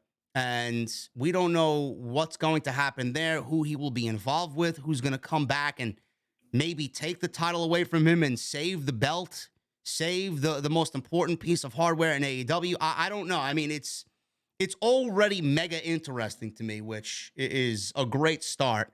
But like I told you guys in the past before, if I'm Tony Khan, I'm not having MJF go out on television and mention Nick Khan, not having him go on TV and mention Triple H. He didn't say Triple H, but he said Trips. Yeah, we all know who that is. If I'm Tony Khan, Jesse, I'm not sending MJF to go out there and mention those guys' names if he is not locked down solid with a contract, because that would be fucking ridiculous. Tony Khan's recently on record saying how he doesn't want to do business with WWE anymore because they have not been. They've treated him like shit. Yeah, I mean it has not been a two-way street. It's been a one-way street, so he doesn't want to deal with them. So that being said, I'm actually not sure why he would go out there and let them mention WWE like this. I mean, they don't play well with others, and he's tired of it, and he doesn't like it. So I'm not sure why he would have them go out and mention them like this, to be honest, man. The only reason why I would have him go out there and say it is because, A, it adds to the storyline, but he would need to be signed. I'm not having somebody that's not signed to a long-term deal and that is coming up with a contract in 2024 going out on my television show and mentioning the people that he theoretically wants to go and work for. I mean, that's silly. Yeah. Why would you do that? Yeah, MJF wants to pretend and he wants to play it off like he's not signed. If I was a betting man, I'd say that MJF is signed well past 2024. He probably is. If I had to guess at it, I would say he is, you know. Will CM Punk come back and save the company? He can come back and ruin the company again. Who will be the guy? I don't know. I don't know. It may not even be anybody on the current roster. We don't know, but we are in for a ride. And MJF says this is the reign of terror, bro. It's anything but a reign of terror. I love it. Yeah. Ricky Starks, Arya Daivari. Starks wins in 30 seconds with a Rochambeau, but Miro can't make TV. And the House of Black were not on the show. Garbage. I love Ricky Starks, but this was trash. Shivani interviewed Britt Baker, Jamie Hayter, Rebel backstage. Baker commented on the Steelers beating the Colts in an NFL game. Cheap heat. Hayter told Shivani to have a sit-down chat with her next week instead of Saraya. Shivani agreed to interview Baker and insisted it will happen because Saraya has a sit-down interview with Renee Paquette. on Rampage that nobody will be watching. We did. Why do we keep doing this? I don't know. Why do we keep sitting Renee down with Britt Baker and then with Saraya and then back with Britt Baker and then Saraya? Then we have a match. Now we got to sit down with Saraya. Now we got to sit. We've done this. I don't know. Listen, I get that Saraya, a sit down with Saraya is something that they want to do. I mean, it's her first match. They'll probably ask her about how she felt, how she's feeling, what it felt like, and all this other nonsense. That's fine. But give me a different fucking approach. We've done this sit down shit. The planned, scheduled sit down with Renee and Saraya and Britt Baker have been done. Yes. The feud is over. If the feud is not over, fine. If another match coming up, okay, I guess so. But you can't give us the same fucking build, more sit downs with Renee. You got to come about it a different way, man. Give Saraya a live mic with the crowd. Do something. We've done this already. I'm already bored with the Saraya and Britt Baker shit now. All right, so this is a question that I need to pose about Saraya. I thought she did great at the pay-per-view for 5 years being away. I thought she handled herself well. We praised her and Britt pretty heavily on the review. Now, in Saraya's AEW run, Jesse, clearly she's going to be wrestling at these pay-per-views. I don't know if she's going to be wrestling on TV. I think that would be a waste of her talent, and we don't want to risk any further injury by putting her in a match with fucking Willow Nightingale or Anna Jay or these other fucking nobodies on TV. But what value is she going to bring to AEW? How is she going to make that division better if she's only going to be wrestling 4 times a year? Tony Khan needs to fill in the gap. Like, he signed her to big money. How is she going to make a difference in the division if she's only wrestling at major pay-per-views? And how many of these women are worthy of even being in that spotlight with her to really make a difference? I have a lot of questions here. You know, I don't think she can. I don't think she has the ability to change the division. I think she has the ability to get another chance at in-ring work for herself.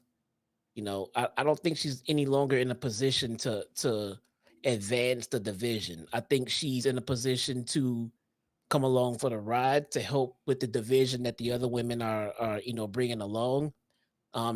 She can help along the way, but carry it. She's not that wrestler anymore. At least not right now, fresh off of this hiatus of hers.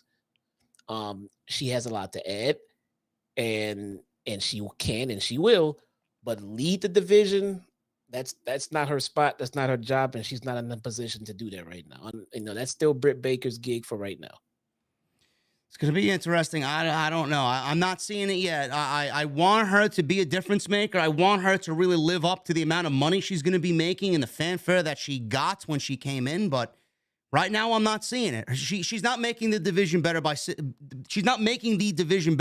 down with Renee Paquette every other week. No, it's not happening. No. Willow Nightingale, Anna Jay. She was with Tay Mello. Crowd was pretty much behind Willow Nightingale in this thing. Anna Jay, listen, I can sit here and tell you all day, Anna Jay is one of the most beautiful women I've ever looked at, bro. But Jesus fucking Christ, she is not that good, bro. Jack Perry, I'm sorry, bro. We love Jack Perry here. But Anna Jay, there's just something about, I don't know why, bro? Why? So here's the thing with Anna Jay. She's okay.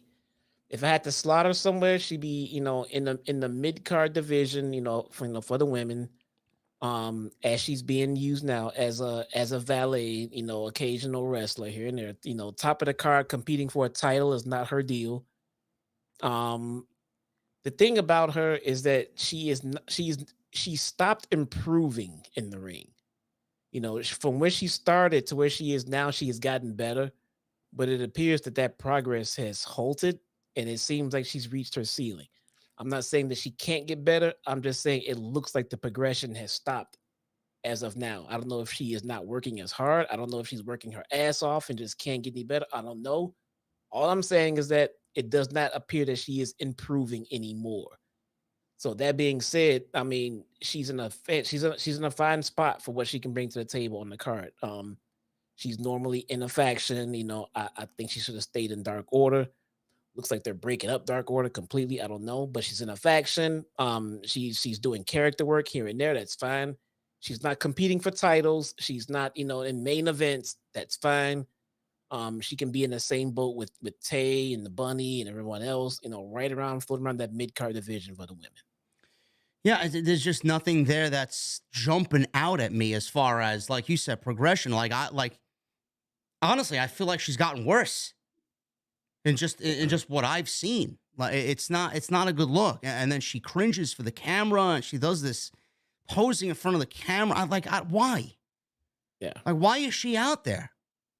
And she's not a very believable heel either. She needs to go back to being the big. Her offense is not impactful. I don't know what we're doing with this division. I really don't.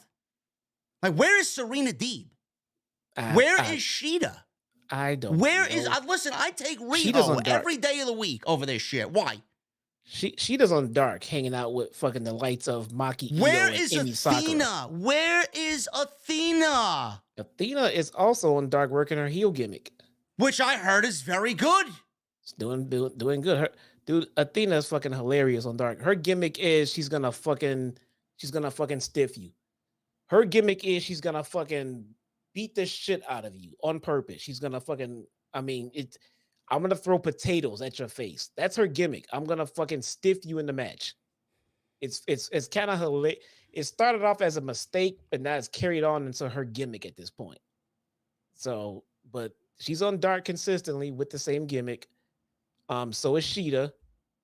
I don't know why they're not on TV. I don't know why Deeb is not on TV at all. Deeb is not even on Dark anymore. I don't know where Serena Deeb is. You have Athena in this company, who was one of the best things to come out of the NXT women's division, and she's being hidden on fucking YouTube. That's probably going to be set up for Mercedes Martinez for fucking Final Battle. That's what we think of Athena? Yeah. I mean, she showed up on Dark too lately, somewhat recently. I wouldn't know. I don't watch. Yeah, I don't. Anyway, Nightingale got out of a Queen Slayer chokehold, knocked Mello off the apron, flattened Anna Jay with a sit-out power bomb, Dr. Bomb for the win, 1, 2, 3, and that was it. Mello was helping Anna Jay off her feet. Ruby Soho's music hit. She was looking at the aisleway, waiting for it to come down the aisle, and she showed up from behind and attacked Tay Mello. If you guys remember, Tay broke, and Sammy broke Ruby Soho's nose a few months back. Mello tried to get the hell out of there, but Soho hit Destination Unknown on the ramp, and that was basically it. So Ruby Soho was back. Are we going to get Ruby Soho featured on television? Because she's another one who seems to be very over with the crowd when she's on TV. Or is she going to be withering away on Dark now that she's back with a brand new nose? If you have Ruby Soho back and you're in desperate need of competition for Jade, why isn't Ruby Soho in a match with Jade Cargill? Well, I don't want to see that again. Well, it needs to be revisited because Jade needs to drop that title, man. Which we will get into here. We have a Jade Cargill championship celebration, bro. What is she celebrating? Championship celebration. Now, I have to ask everybody that's watching this shit. Hi, Women's Locker. How you doing over there, man? You doing great? Can I get you a drink in the venue? What do you want? Hi, Brittany. Hi, Britt. How you doing? What exactly are we celebrating here? You know, I'll tell you what I was. Her a title back. She got her title back. Okay, great. That's I guess that makes sense. But she was always the women's champion. Nope. Nyla was the women's champion. I got video proof. She got the title. What exactly are we celebrating? I'll tell you what I'm celebrating. Number one, I had a great cold beverage during the show. Number two, I was celebrating, Jesse, that I actually came, and I even have proof here. Man. Shut up. Get your mind out of the gutter. Jesus bro, Christ. I found a pack of Duracell batteries, JD bro. JD has finally come. Did you guys hear that?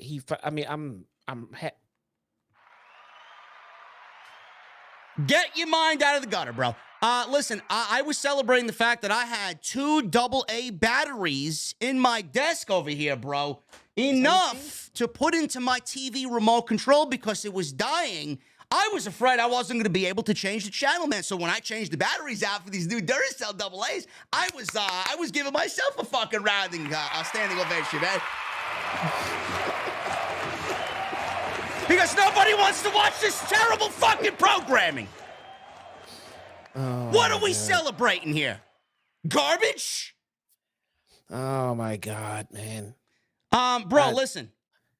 Let's get into it. First of all, Jade looked great, okay? Her outfit was 2 thumbs up, all right? Number one. Number two, Jade walked out with her baddies, and she was wearing this bikini with an image of $100 bills on her chest and her ass and everywhere in between. Confetti dropped from the ceiling. Jade Cargill said she wanted to address something and set the record straight. She decides who the baddies are and who's in the baddies. So she said she took the trash out last week in Kiera Hogan, right? And then she wanted to know why Red Velvet and Layla Gray were hanging out with her since she's been kicked out. To stand next to me is a blessing, so either you two get in line or you can step. She says they are eating off of her. Get your mind out of the gutter. You said they are eating off of her. Eating her. Eating her. And everyone in the company is eating off of her as well. AEW is eating off of Jade Cargill. She said she's the brightest star AEW has. She said if you stand next to her or anybody in the back, if you stand next to her, any regular person who says she is the star, that's what they would say. She said nobody has her aura, so you can tell me what we're going to do about that. I put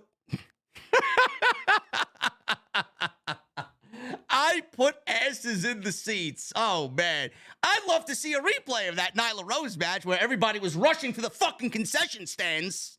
You put asses in the seats. Give me a fucking break. Holy shit. Everybody would rather go buy a $13 box of Cracker Jacks than go watch Jade Cargill wrestle. I put asses in the seats. She said she's the real deal and nothing but real. She said she creates careers. What? Oh, man, this is comedy hour over here, man. This is fucking great. She said Little Bow Wow is a total joke. Bow Wow then all of a sudden showed up on the big screen and congratulated her on her little win. He said he's done with talk and he has a lot of time on his hands, so he has an idea. That's it. So what is this idea, Jesse? What is Little Bow Wow's idea? Bow Wow versus Jade. First of all, where would you rank Bow Wow on the list of notable rappers in today's society, bro? I'm going to say at the bottom of the barrel with that eye look you give. Okay, there you go. There you go. So number one, AEW has hired a very bottom of the barrel, out of his prime. Was he ever in his prime? No. No. For if you put my kids' lives on the line, put a gun to their heads, and told me all I had to do to save them was name one Bow Wow song, I'm fucked, man. Man, that's pretty bad. Man. So I have to genuinely ask, in all sincerity, who cares? How does anybody in AEW think this is going to generate interest? Because she crashed a party that Bow Wow. First of all, we're dealing with, you talk about D-list celebrity. This is like a Z-list celebrity, number one. I probably can do whatever he's going to do on AEW television better than Bow Wow. Number two, how do you expect this audience and this hardcore audience to fucking give a shit about this? Number three, Jade Cargill's title reign is such a failure right now, and we're out of ideas that we have to feud with a Z-list rapper. Now, is he going to wrestle Jade Cargill? Is he going to actually wrestle Jade Cargill, or is he bringing in somebody that is going to wrestle Jade Cargill on his behalf? This is what I'm confused about. Is Bow Wow unaware that he's trying to hit on a woman whose husband will come and knock his head off with a baseball bat? Yes. Former Atlanta Brave. Former Dodger, I believe, and Boston Red Sox, right? Brandon Phillips. Cincinnati Red. Cincinnati Red, yes. What are we doing here? Fantastic second baseman, one of the best ever. What are we doing here? Now, one of the narratives I've seen online during this segment, because Jade Cargill was wearing printed money and Bow Wow was mentioning something about money or whatever. I've seen a lot of people, Jesse, claiming that this is going to be what leads to the introduction of Mercedes Varnado on television for AEW. Yeah, because I'm gonna call my boy Snoop. I don't know, man. Right? Mercedes, I'm gonna tell call me. my boy Snoop, who's gonna call his cousin, and he's gonna get her to not go to WWE to come over here to stick up for me and what is wrong with you people? Man? First of all, I don't know why anybody would be pushing for that. If you are a fan of Sasha Banks, why would you want her in a fucking match with Jade Cargill? Sasha Banks is already a Hall of Famer, but she's not a fucking miracle worker. She's not Jesus Christ. For her to bring Jade Cargill to a great match, she may have to summon all of the fucking souls of the Women's Hall of Fame to fucking get a good match out of Jade Cargill. Are you fucking serious? That's the best you got for Mercedes upon coming into AEW. Dude, if I'm bringing in Mercedes, dude, I'm going to the money match. I'm going with Marina Shafir right away. Bro. No.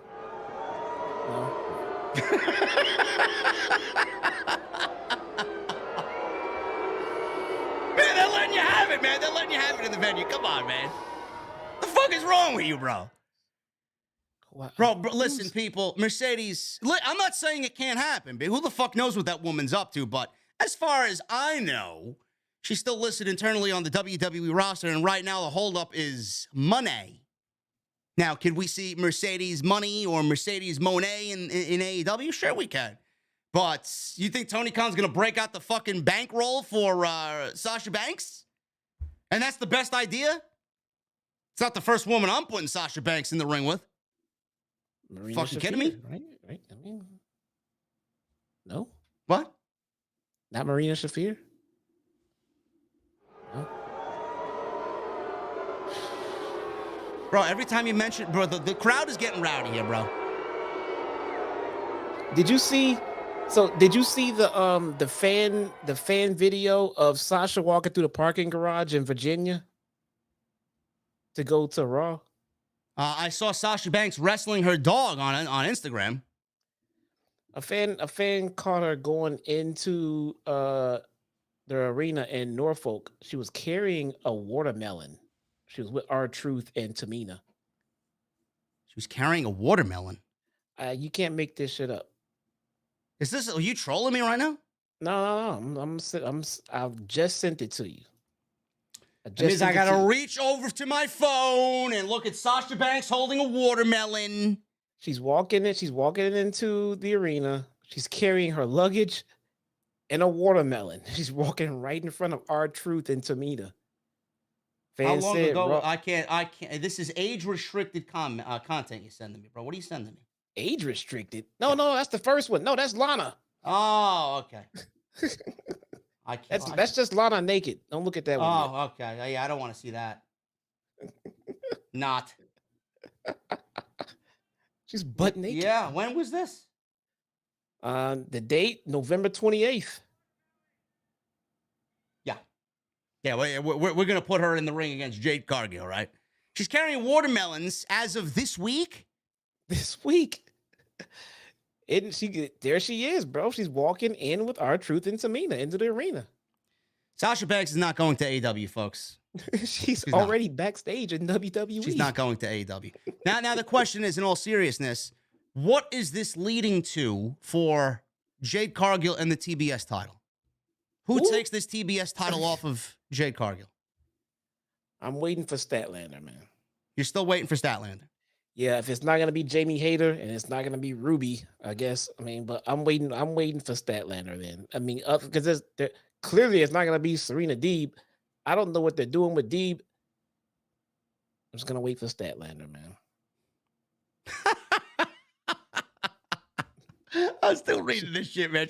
She puts asses in seats and she creates careers. True story. Oh, man. Listen, man, I didn't know Jade Cargill was a fucking comedian, man. Where's she going to Dolph Ziggler's comedy classes, man? Holy shit. Oh, man. That's some funny shit, man. Someone wrote that for her, man. Someone actually wrote that down for her. I don't know who wrote that down for her, but Jesus, take the fucking goddamn pen away from them, man. They need to be Bruce Pritchard, bro. Oh, get him out. Jesus, dude. I don't Excalibur plug Rampage. Cassidy versus QT Marshall for the All-Atlantic title. Skip. Swerve and Keith Lee speak. That's all right. Cole Carter versus Darby Allin. Wow, man, I can't wait to watch Rampage, bro. Holy shit. Wow, I'm going to waste my time on Friday night to watch Cole Carter. Hey, maybe we'll give away a PlayStation 5 during that segment. Holy shit. Does Tony Khan actively want people not watching his show? He wants them to watch the PlayStation 5 raffle on my channel. Private Party. Get this one. Get this. Private Party versus Jay Lethal and Jeff Jarrett. Oh. That's your main event on Rampage, folks. Unbelievable. Man, I have to watch it, too. I have to. A backstage promo aired with Billy Gunn and the Acclaim. Billy played the role of a drill sergeant here, and they complained about not having a match. Yeah, so did the fans. Yeah, really. They closed by scissoring. They won a match against the tag team, and they said they had a match planned with the best tag team in AEW, but Billy Gunn said, you guys are the best tag team in AEW. You're the tag team champions. And then they said, oh, the second best tag team in AEW. Now let's scissor. Lame. Give Max Caster a microphone. Let him cut a little rap. Let him tell us what they're going to do on Friday. Put him out there in front of the live crowd. Let them be happy about it, cheer about it. Let them scissor, and then let them go to the back. Yep. Time well spent. We got the main event here. The Elites, Kenny Omega, the Young Bucks, Don Callis, Brandon Cutler, Michael Nakazawa out there. They defeated the Trios champions here, the Death Triangle, Pac and Lucha Brothers, to win match 3 of the best of 7 series. The Lucha Brothers are now up 2 matches to 1. This Pause was you for a second. Yeah, go ahead. Keep this in mind about the AEW title chases and the champions. And this has been an ongoing occurrence. The chase for the title, for pretty much any title on any level, has been interesting, but when they become champion, they fall flat and they get boring. The Acclaimed is already starting to feel not as cool as they were a few weeks ago. Already. It's nothing of concern of yet, but it's already starting to feel like that. What happened to Wardlow when he became champion? Fell off. Thunder Rosa, same thing. Tony Storm. Jamie Hayter, how's she doing? She's a new champion. Nothing exciting just yet. We'll see what happens. All these people are as cold as the ice cubes in my fucking refrigerator, bro. Ready to make my old fashions on Thursday. Pretty much, man. Once you become a champion, the booking just becomes stale. I don't know why that is, but it's been very consistent in AEW. I don't get it. I mean, it's something that is, it's like an unsolved mystery. Like, are they just are they terrible with booking? You know how AEW is doing with all the names that you just mentioned? It's the same thing in WWE. They can't book baby faces. Yeah, they can't book baby faces in WWE, but they can book a heel fucking great, right? Yep. They book champions pretty well. I mean, look at what Triple H is doing with Gunther and Roman Reigns and Austin Theory. I mean, things are going well there, right? When it's AEW, you know, on the flip side, they can't book fucking champions. No. Once they become champion, man, for some reason, they start to lose their momentum. It falls off. It just falls to the wayside. If you're a champion and I'm so concerned about MJF right now. I don't know what to do. I mean, I'm hoping he's the one exception to the rule, but every other champion in this company, once they become champion, the interest in said champion, it completely drops fairly quickly, and it shouldn't be. Remember when the talk of the town was Hook, bro? Right? What happened to Hook? So I talked about Hook on my show not that long ago. Hook has fallen off as far as his popularity and shit, but Hook had nowhere to go but down. There's nowhere else to push Hook. You can't push him to the moon. You can't continue to excel him up the ladder. He's way too young and way too green. He got white hot really fast. He got the FTW title. I'm in agreement where he's pretty much hit his ceiling for right now.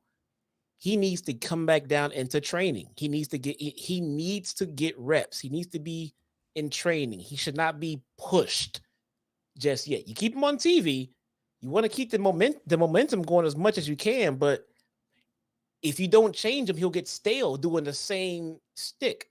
So you got to put him on TV less, and then when he is on TV, make it impactful, make it meaningful, make it interesting. I'm in agreement with you got to pull back on Hook some because we got a lot really fast, and there's nothing to do but be let down at some level, and you don't want that. So to back off his momentum a little bit is cool. Then you can always push him back up there in a surprise spot, here and there. He still has his first loss to encounter. I hope his first loss comes at a major spot for a major title or something like that. That's a story to go with. But he has to show some flaw at some point. He just can't be undefeated and perfect forever. Hook has to fall a little bit to get better. So I'm in agree. Hook is the only thing I'm in agreement with where you got to pull back a little bit because you don't want to shove him too far too fast. Look at the champions in the first half of AEW, and then look at the champions in the second half of AEW, minus MJF because he's just won the championship.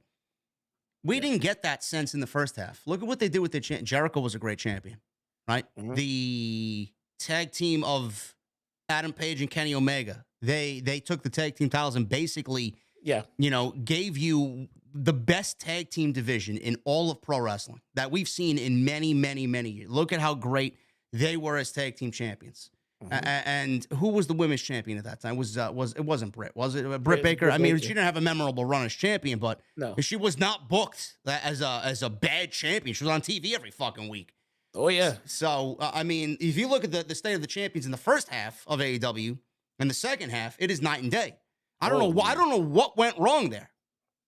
Champions are not doing well on AEW TV. None of them. Jericho is holding on to a title, trying to bring relevance to it that no one gives a shit about.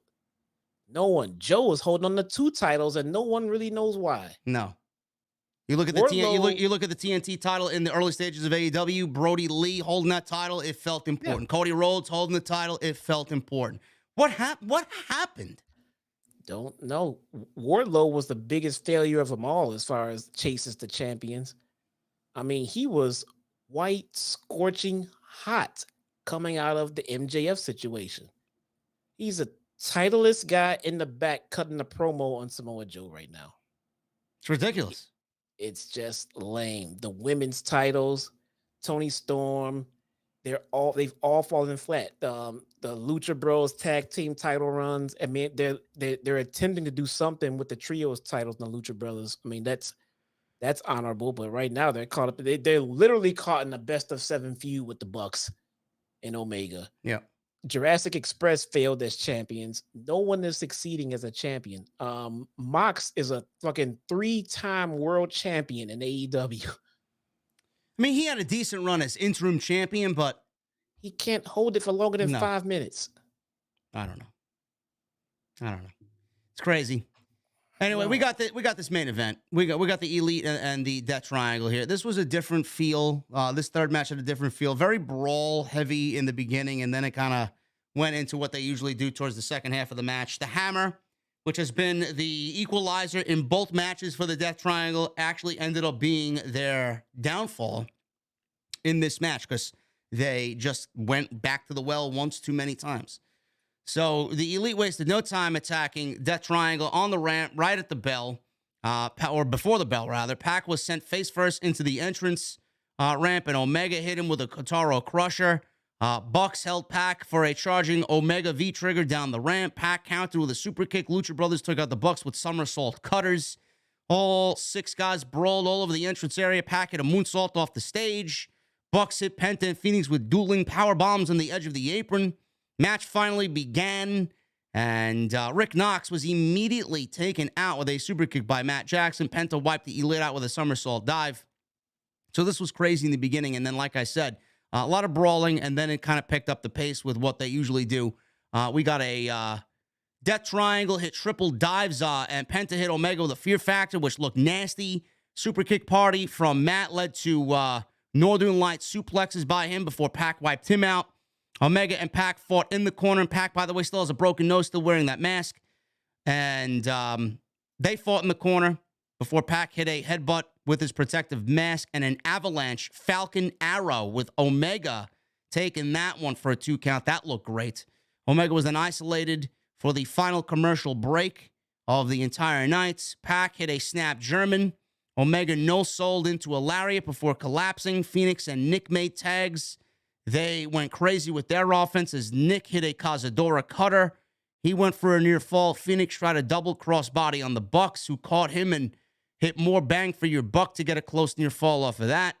Pac and Penta, they stopped the BTE trigger as Omega fought both of them off until Phoenix flew in with a rolling cutter. Double stomp, Fear Factor on Nick connected. Lucha Brothers took out Omega and Matt on the outside, and Pac got a 2 count on Nick after a beautiful-looking brainbuster. Lucha Brothers held Nick and Omega from making the save as Pac went for the Black Arrow, but he finally jumps off the rope, and it looked like he was taking a little bit too much time here. Matt eventually got the knees up as Pac went for the Black Arrow, knocked him silly, and he got the pin off the knees up and rolled him up 1, 2, 3. And the Elite win the third match. They are now down 2-1. So we now have a series, and we don't get a match next week. The next match we will get is in Texas for Winter is Coming. Omega took the microphone and says, there will not be a sweep. I'm the cleaner. And he said goodbye, good night, bang. And that's the way that they ended AEW Dynamite. I thought this was a very good match. Not as good as the first 2 matches, but I appreciate the fact that they went a little bit different in the opening of this match, and they kind of changed the tide a little bit, changed a little pace. So I thought it was good. Good stuff. Yep. See, this match was nothing like the first 2. No. The first match was fantastic. The second match was surprisingly good. The third match is starting to take its toll on me. And if something spectacular does not happen come the fourth match, then the fourth, the 5th, the 6th, and the 7th are gonna fucking drag. I would say the 7th is probably gonna be fucking exciting because it's the last one. But everything else, it feels like it's starting to drag because it's a best of fucking 7 series. Well, I mean, the week off should have you at least reset somewhat. Maybe. We don't know. Listen, I'm enjoying it. Is the possibility there for it to get a little boring and drag out a little bit? Of course. I mean, it's not a fucking MLB game or an NBA game. It's best of 7 series. Yeah. I don't know what the fuck you want. Yeah, there's only so much you could do in a wrestling match. But we know it's going 7 because the fucking last show was in LA. It's in LA. Give me a fucking break. I don't care if the fucking Elite lost tonight. I still don't give a shit. It was still going 7. Anyway, guys, we appreciate you joining us here tonight for the AEW Dynamite post show. We're going to get into the super chats in just a little bit, but I want to go over a few things with you. Number 1, I want to shout out some big bombs tonight. We got Tyler B with a $50 super chat. He's in the drawing for Jesse's PS5. Matt, the PW fan, he's got an entry into the PS5 drawing.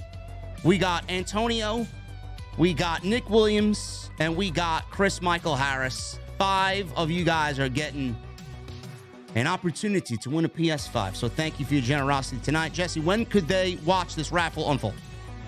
First off, those raffle entries were purchased for you and gifted to you courtesy of our buddy and friend of the channel, Steven Abaddon Lovin Vandelli. Yeah.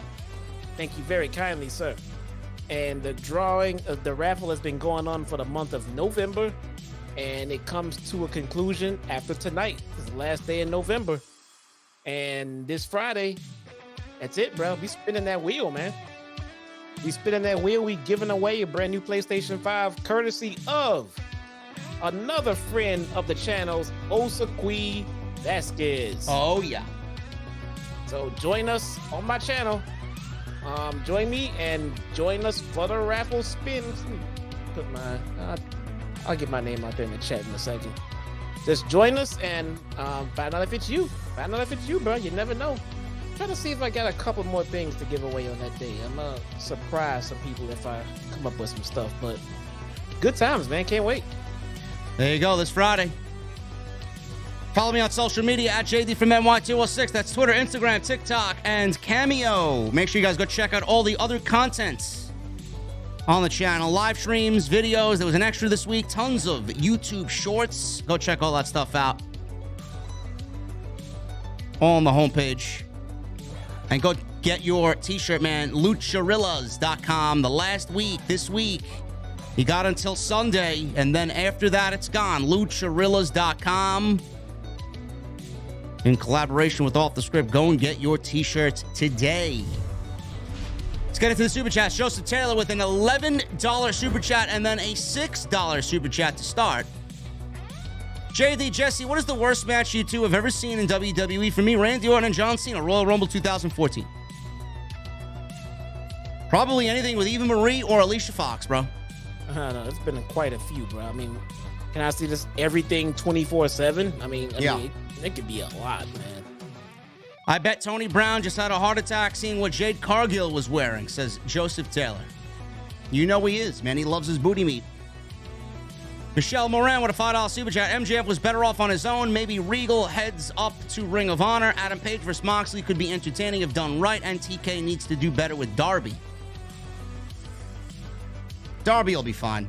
Darby will be fine. I was thinking that Darby will be fine. Darby is where he needs to be for right now until he moves up to the upper part of the card. So he's lingering around the mid card right now. He's a fan favorite.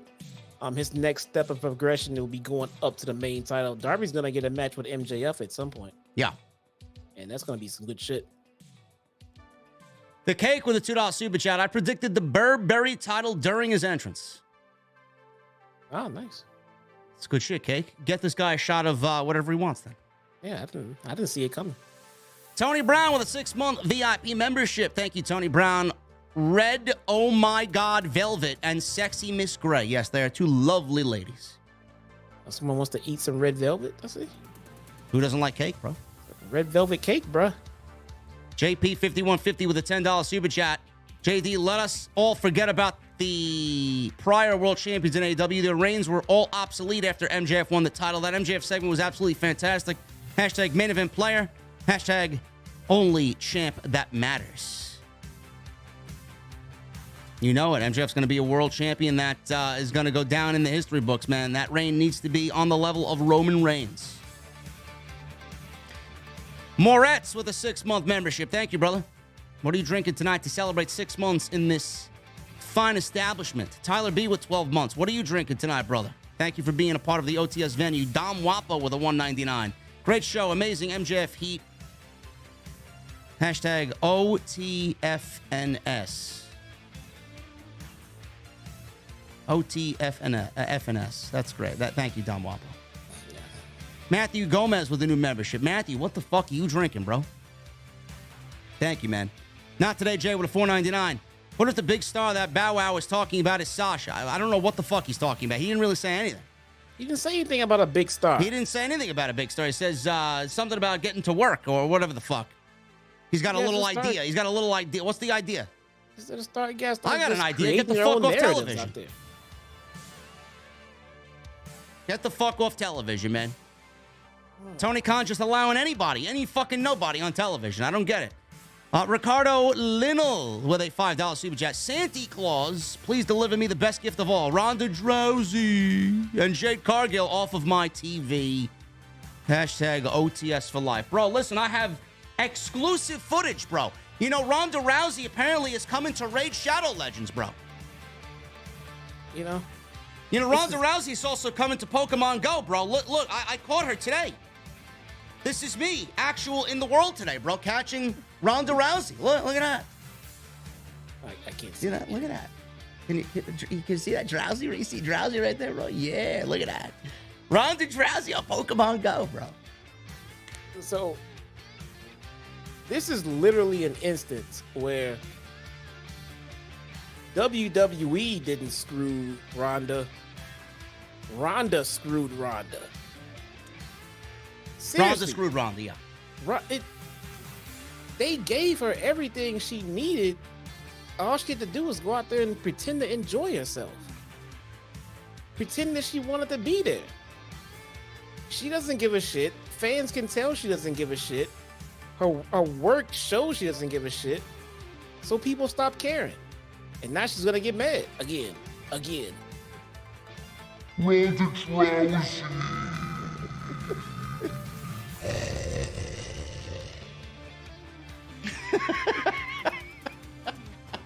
What an awful performer, bro. How Holy did she shit. go from good. She was good. How did she get so bad? I promise I had no drinks tonight, man. I promise I had no drinks tonight. She was perfectly fine up to her match with Becky at WrestleMania. She left and came back and got really bad. I want Ronda at WrestleMania, my little precious. Fuck it. Nobody, listen, man. If you want Ronda and Becky Lynch at WrestleMania, you're absolutely lying to yourself and all your fucking fans, bro. I swear to God. Give me a break with that shit. You're gonna fucking get canceled. You're already gonna get blamed for the hashtag trending, man. Bro, Conrad Thompson mentioned me on his podcast with Ric Flair, man. I'm already being blamed for it. Oh no, what'd he say? What'd you do said now? Notable podcasters like JD from New York said that Ronda Rousey's a cancer to the SmackDown women's locker room. Ric Flair was like, people really have to look at who's in the ring with Ronda. Who was saying what about him? About her? I'll give Rick a little half bit of a credit on that. He's right. I mean, it is a dance with two people, but for what Ronda is making, what Ronda's supposed to be doing, she should have been able to come up with somewhat of a decent match against with Shotzi. I mean, at this point, if you can't carry one title match at a pay-per-view to something interesting, what are we doing here with you? What are we doing? Ronda is one of my little hobbitses. I'm not gonna blame Shotzi. She's not the one. She's not the fucking champion trying to lead the division. Not Shotzi, Ronda. Yo, can we book Ronda in a loser leaves town match next week on SmackDown? Never lose. Oh man. Then you got geeks like Ryan Satin defending her, man. I mean, holy shit, Ryan, listen, you're a married man, bro, right? You're man, you want it. Ronda's not gonna fuck you, bro, okay? God, if there's anybody I fucking hate more, it's fucking Ryan Satin, man. Holy shit, what a fucking goober he is. My God. She has managed to outperform her name value. Meaning, like, just her being there and being Ronda is not good enough anymore. It's not good enough anymore. I'd love to see Ryan Satin Spotify Unwrapped for 2022, man. That would say a lot about him as a man. To be honest with you, I'd love to check that shit out. All right, enough of Ronda, man. Fuck this shit. Ricardo, thank you so much, bro. Dom Wapo, 199 TJ. Maybe not amazing, but great main event and MJF. Yes, indeed. Basic with a 499. Jeff Jarrett, 2023 AEW. Get him out. Get him out. Jeff Jarrett, 2023 AEW champion. I'm putting it out there. Oh, my God. He says, Jesse, please cover Impact. I'll watch you cover that train wreck. I don't know, man. I'm not gonna lie. I mean, look, you have to tell me about how bad it is or is not, but I look at the number of fans versus the amount of coverage that's out there. And if there's a few fans looking for something more interesting to watch as far as the coverage of Impact, I'm kicking it around. I'm thinking about it for 2023. I'll see. Jesse is thinking about covering. I'm thinking about it. Put it like this. Man. Put it like this.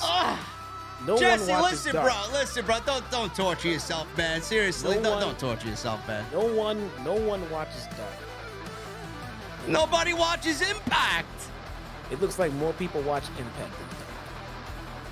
Listen, man. The only thing I really like on Impact, honestly, Josh Alexander, maybe. Nah. Sammy Callahan is a no doubt about it. I love Sammy. Sammy's great. I'm thinking about it. I'm seriously. I'm putting some thought behind it. I'm trying to see what I could do with it. What kind of platform I would give it. I'll see. I'll look at it for next year. I'll take a look at it. Chelsea. Maybe I'll just cover the pay-per-views. I don't know. Maybe once a month I'll do a month recap of what happened on Impact for the previous month. I'll come up with something. Let me think about it. You know, Bully Ray's on Impact, right? Is he? I think he blocked it. There you go. Yeah, he did. Chelsea with a 8-month membership in the venue. Milestone unlocked. Let's keep it going. Old-fashioned on ice for me. It's the only way they make it. Enjoy the week, Lord JD and Sir Jesse OTS for Infinity. Happy belated birthday, Otis. Otis.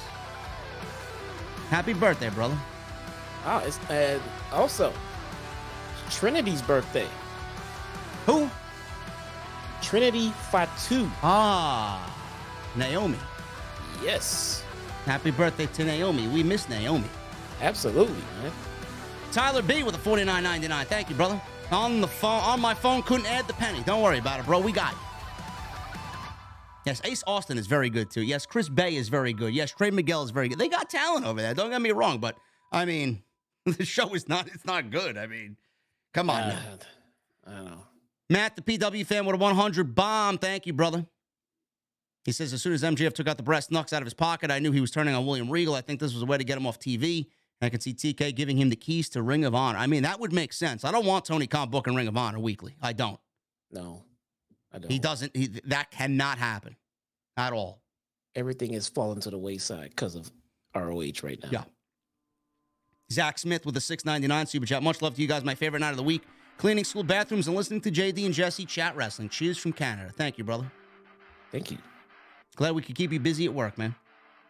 Antonio with a 100. Oh, my. Ricochet for Santos Escobar reminds me of Prince Puma and King Cuerno from Lucha Underground. Can't wait. It's going to be great, bro. Going Ricochet all the way. There's been a lot of interest as of late. Have you noticed this at all with Lucha Underground? I mean, people asking for a return and everything else, right? I mean, it was shot. The way it was shot is what I think people really miss. It was so. It was very much like a soap opera. Yeah. It was very much like a soap opera. Yeah. Their backstage shit was absolutely bar none better than anybody. It was so good. Yeah. Danny in Oak Park with a $2 super chat. The MJF Reign of Terror has just begun. It's not a Reign of Terror, bro. It's a glorious Reign of Terror. Nick Williams with a $100 super chat. Thank you again, brother. And you are very welcome for that chance to win the PlayStation 5. Thank you, man. Hey, Watson with a 6-month membership in the venue. What's up, JD? I love that promo by MJF. Yo, Jesse, get me a Guinness. We'll get right on that, man. Ben Richardson with a $2 super chat. How could MJF do this? What a sick person. I love it. Tommy Brannigan with a $5 super chat. JD and Jesse, do you think Sting could get a short reign with the AEW title and want to wish you both the best holiday season, OTS for life? Tommy, no. No. But No. thank you for wishing me a fantastic holiday season. We hope you have a great holiday too, Tommy. No. Oh. Chris Michael Harris with a $99.99. Thank you, brother. Love the show, gents. Just dropping in to show some gratitude for the hard work you're putting in. All the best. Chris, thank you so much, brother. Cheers and shout out to you. Filthy Slimes with a $4.99 super chat. I don't like how WWE made the spinner belt the main championship for years. It looks stupid on other wrestlers outside Cena. I agree. That was a Vince decision, no doubt about it. Get the rated R belt. Yeah. Those belts are classic right about now. If you're a belt collector, you get a rated R belt and a US spinner belt, man, you killing it. Not today, Jay with a $4.99. MJF signed his extension the day he walked out of AEW. I agree. If not then, thereafter. Francisco with the $2 super chat. Punk should make his return at a press conference. Imagine that. His UFC return? His UFC return, yeah. There we go. Okay. Phil with the 12-month super chat. Thank you so much, brother. Thank you for being a 12-month VIP. Everything that MJF did tonight was perfect. AR Fox really proved himself tonight. I just don't want him to get lost. And that main event was great.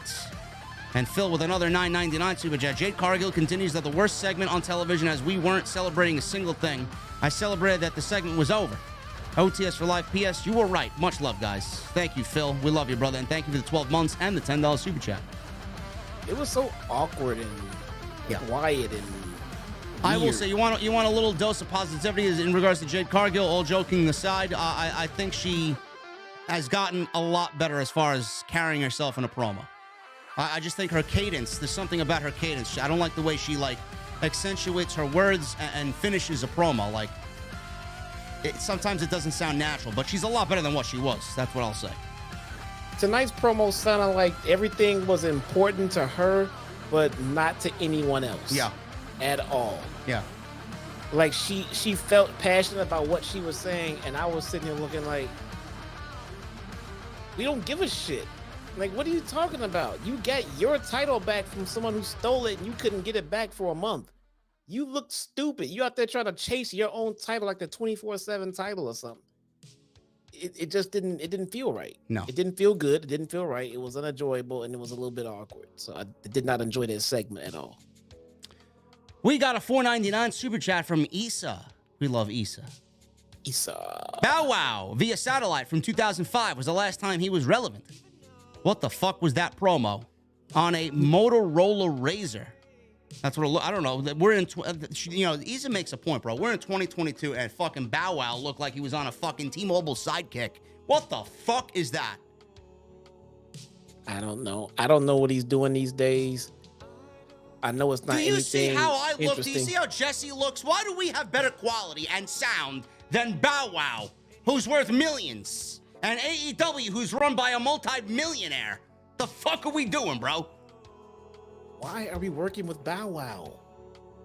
Well, WWE has Bad Bunny, so we're gonna get Bow Wow. What?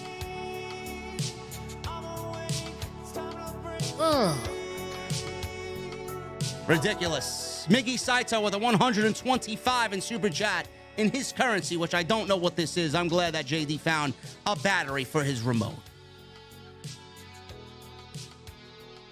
Side Wrestle with a 199 super chat. Who wrestles better, Jade Cargill or Ronda?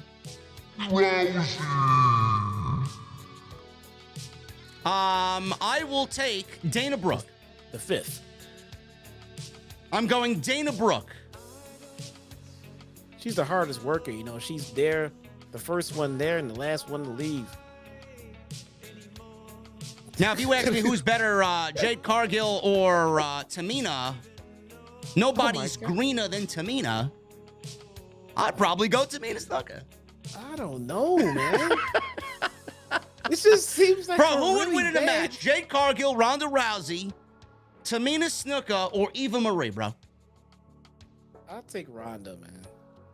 She's the worst. She's the worst out of all of them? I thought you said the best. No. The worst? Who's the worst out of all of them? Yeah. Tamina. Nobody's greener than Tamina. So I can do something with Eva Marie. I mean, seriously, the heat, all the other shit, the fucking the tongue-in-cheek shit about how she can't wrestle. I can do something comedically with Eva Marie. Ronda, I can do some MMA type grappling rebranding with her. I can't do shit with Tamina. She's not interesting on any level whatsoever at all. I can't do anything with Tamina. JD is racist. He hates Alicia Fox. What the fuck? I don't know, man. I'm fucking losing my mind over here. What kind of music am I playing? Have I got anything good? I got a lot of good shit on here. Hold on.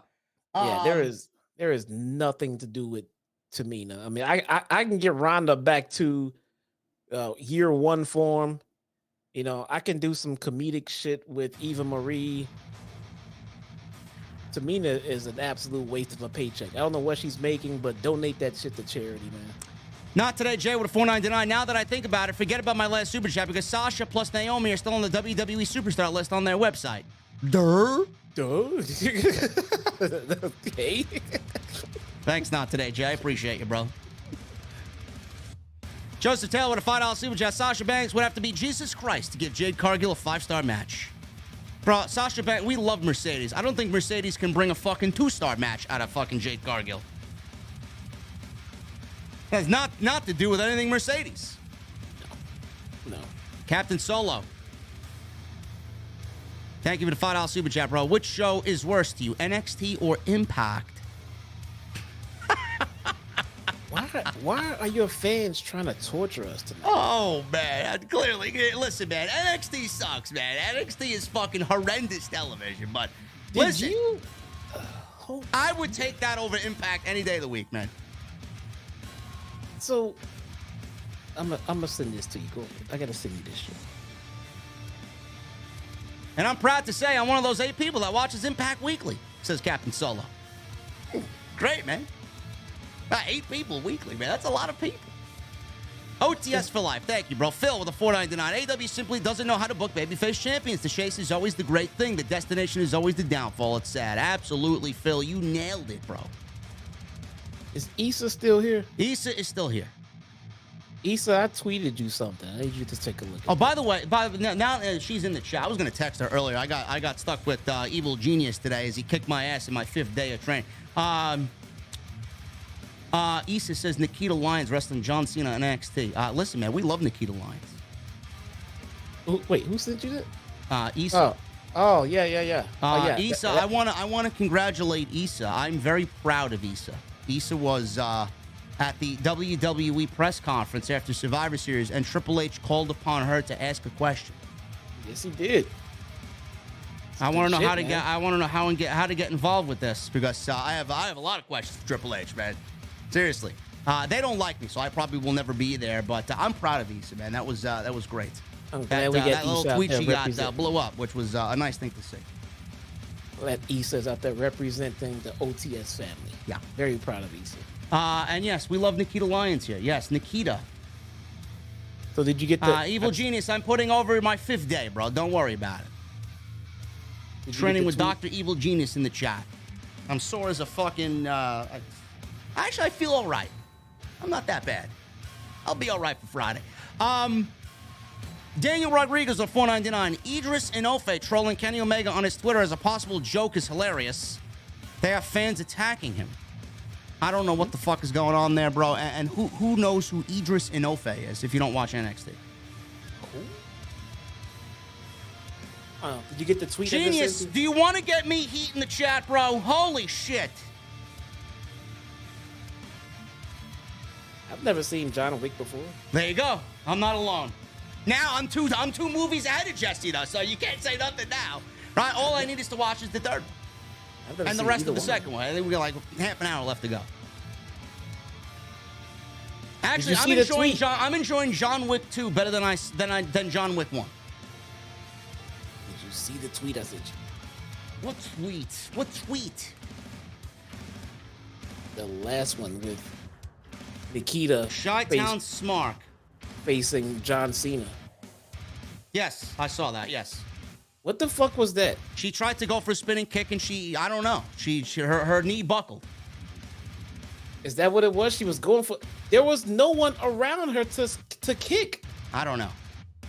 What was she doing? She went for a spinning kick. On who? Somebody that was on the apron. On the apron. Okay. All right. Cool. Okay. On the apron. All right. Gotcha. Tyler with the $4.99 super chat. I think Sasha and Naomi return to the Royal Rumble. I can't see Sasha going to AEW because she is signed with the WWE and they froze her contract. I could see that. Not today, Jay with a $4.99 super chat. My newborn cousin can put on a better match than Ronda Rousey. Filthy Slimes with a $1.99. The downfall of TNA seriously needs to be studied. I don't want to study anything TNA. Kelly with a $4.99 super chat. Never mind Ronda Rousey. Wait till Charlotte Flair comes back to WWE. Can I get a Kevin Dunn talking to Charlotte and Omos? Shout out, LOL, rock on, JD and OTS. You know, the shitty part is that Naomi and Sasha have been gone for a while, and the fans are, getting antsy and pissy and want them to show back up. Yeah. I don't see anyone giving a shit about Charlotte not being here. No, when she comes back, forget about it, man. It's going to be moaning and groaning all over again. I don't see where's Charlotte? None of that shit. Charlotte's not here. Okay. I miss Charlotte Flair. And Omos, he got me a nice toothbrush for Christmas last year. Justin with a $1.99. I guess Mercedes was at the Celtics game. Was she? I'm sorry. Who's a Celtics fan here? Mercedes. No, not me. Joseph Taylor with a $5 super chat. Now, how can you be the daughter of Jimmy Superfly Snuka and be awful in the ring? It's a good question. Awful will be an improvement. Yes. And Captain Solo with a $2 super chat. Will y'all be playing Sonic Frontier? Yeah, when it goes on sale. I'm not spending $60 on a game that ends in 20 hours. I'll play it when it comes free to the PlayStation Store. There you go. Even better. Guys, that is all we got tonight. I promised Jesse we weren't going to go 2 hours and 40 minutes, and here we are. But we had fun. Yeah. We had fun. Any parting words before I close the venue up, bro? No, man. I'm still looking for people to do DMZ and Spec Ops with because my co-host over here is a lame ass who is probably somewhere below me because I'm at level 185. I think I'm at. This guy. Where you at, bruh? 118. But I have an excuse, bro. I've been training with Genius so I could do a pull-up for Jade Cargill. And you still can't Two do a pull-ups. pull-up. Never mind one. Still can't do a pull-up. Hit me up on Twitter if you play Spec Ops or DMZ. I'll add ya. Jesse needs to get his gun, man, but they've patched the chemist. I got it already, fool. I told you. Oh, you got it right. Okay. So what do you bother me for? I don't fucking want to play DMZ. Oh, man. Anyway, guys, I appreciate it. We had fun tonight. Good show. AEW was a good show tonight. And we will look forward to Friday night. I'll be back live in the venue for SmackDown. Make sure you guys follow me on social media at JDfromNY206. That's Twitter, Instagram, TikTok, and Cameo. Make sure you guys hit that subscribe button down below. Turn on the bell for notifications. Make sure you guys go check out all the content. Tons of shorts. We got an extra. Live streams. Everything you need to get yourself covered on all the major stories is here. So go check that out on the homepage. Hit that thumbs up. We didn't get nowhere near 1,000 likes. We got 800 likes. It's fine. I'll forgive you guys. Next time I'm here, though, 1,000 likes Friday minimum. Thank you for the super chats. Thank you for the memberships. Thank you for the recommitments. And before I get out of here, man, I need those ace emojis in the chat. I'm going to need those rock on emojis in the chat. I'm going to need those Mustang emojis in the chat. And when you hear that guitar solo come on, I'm going to need that music on max. Guys, I will see you back live on Friday for SmackDown right here on OTS. I'll see you guys later.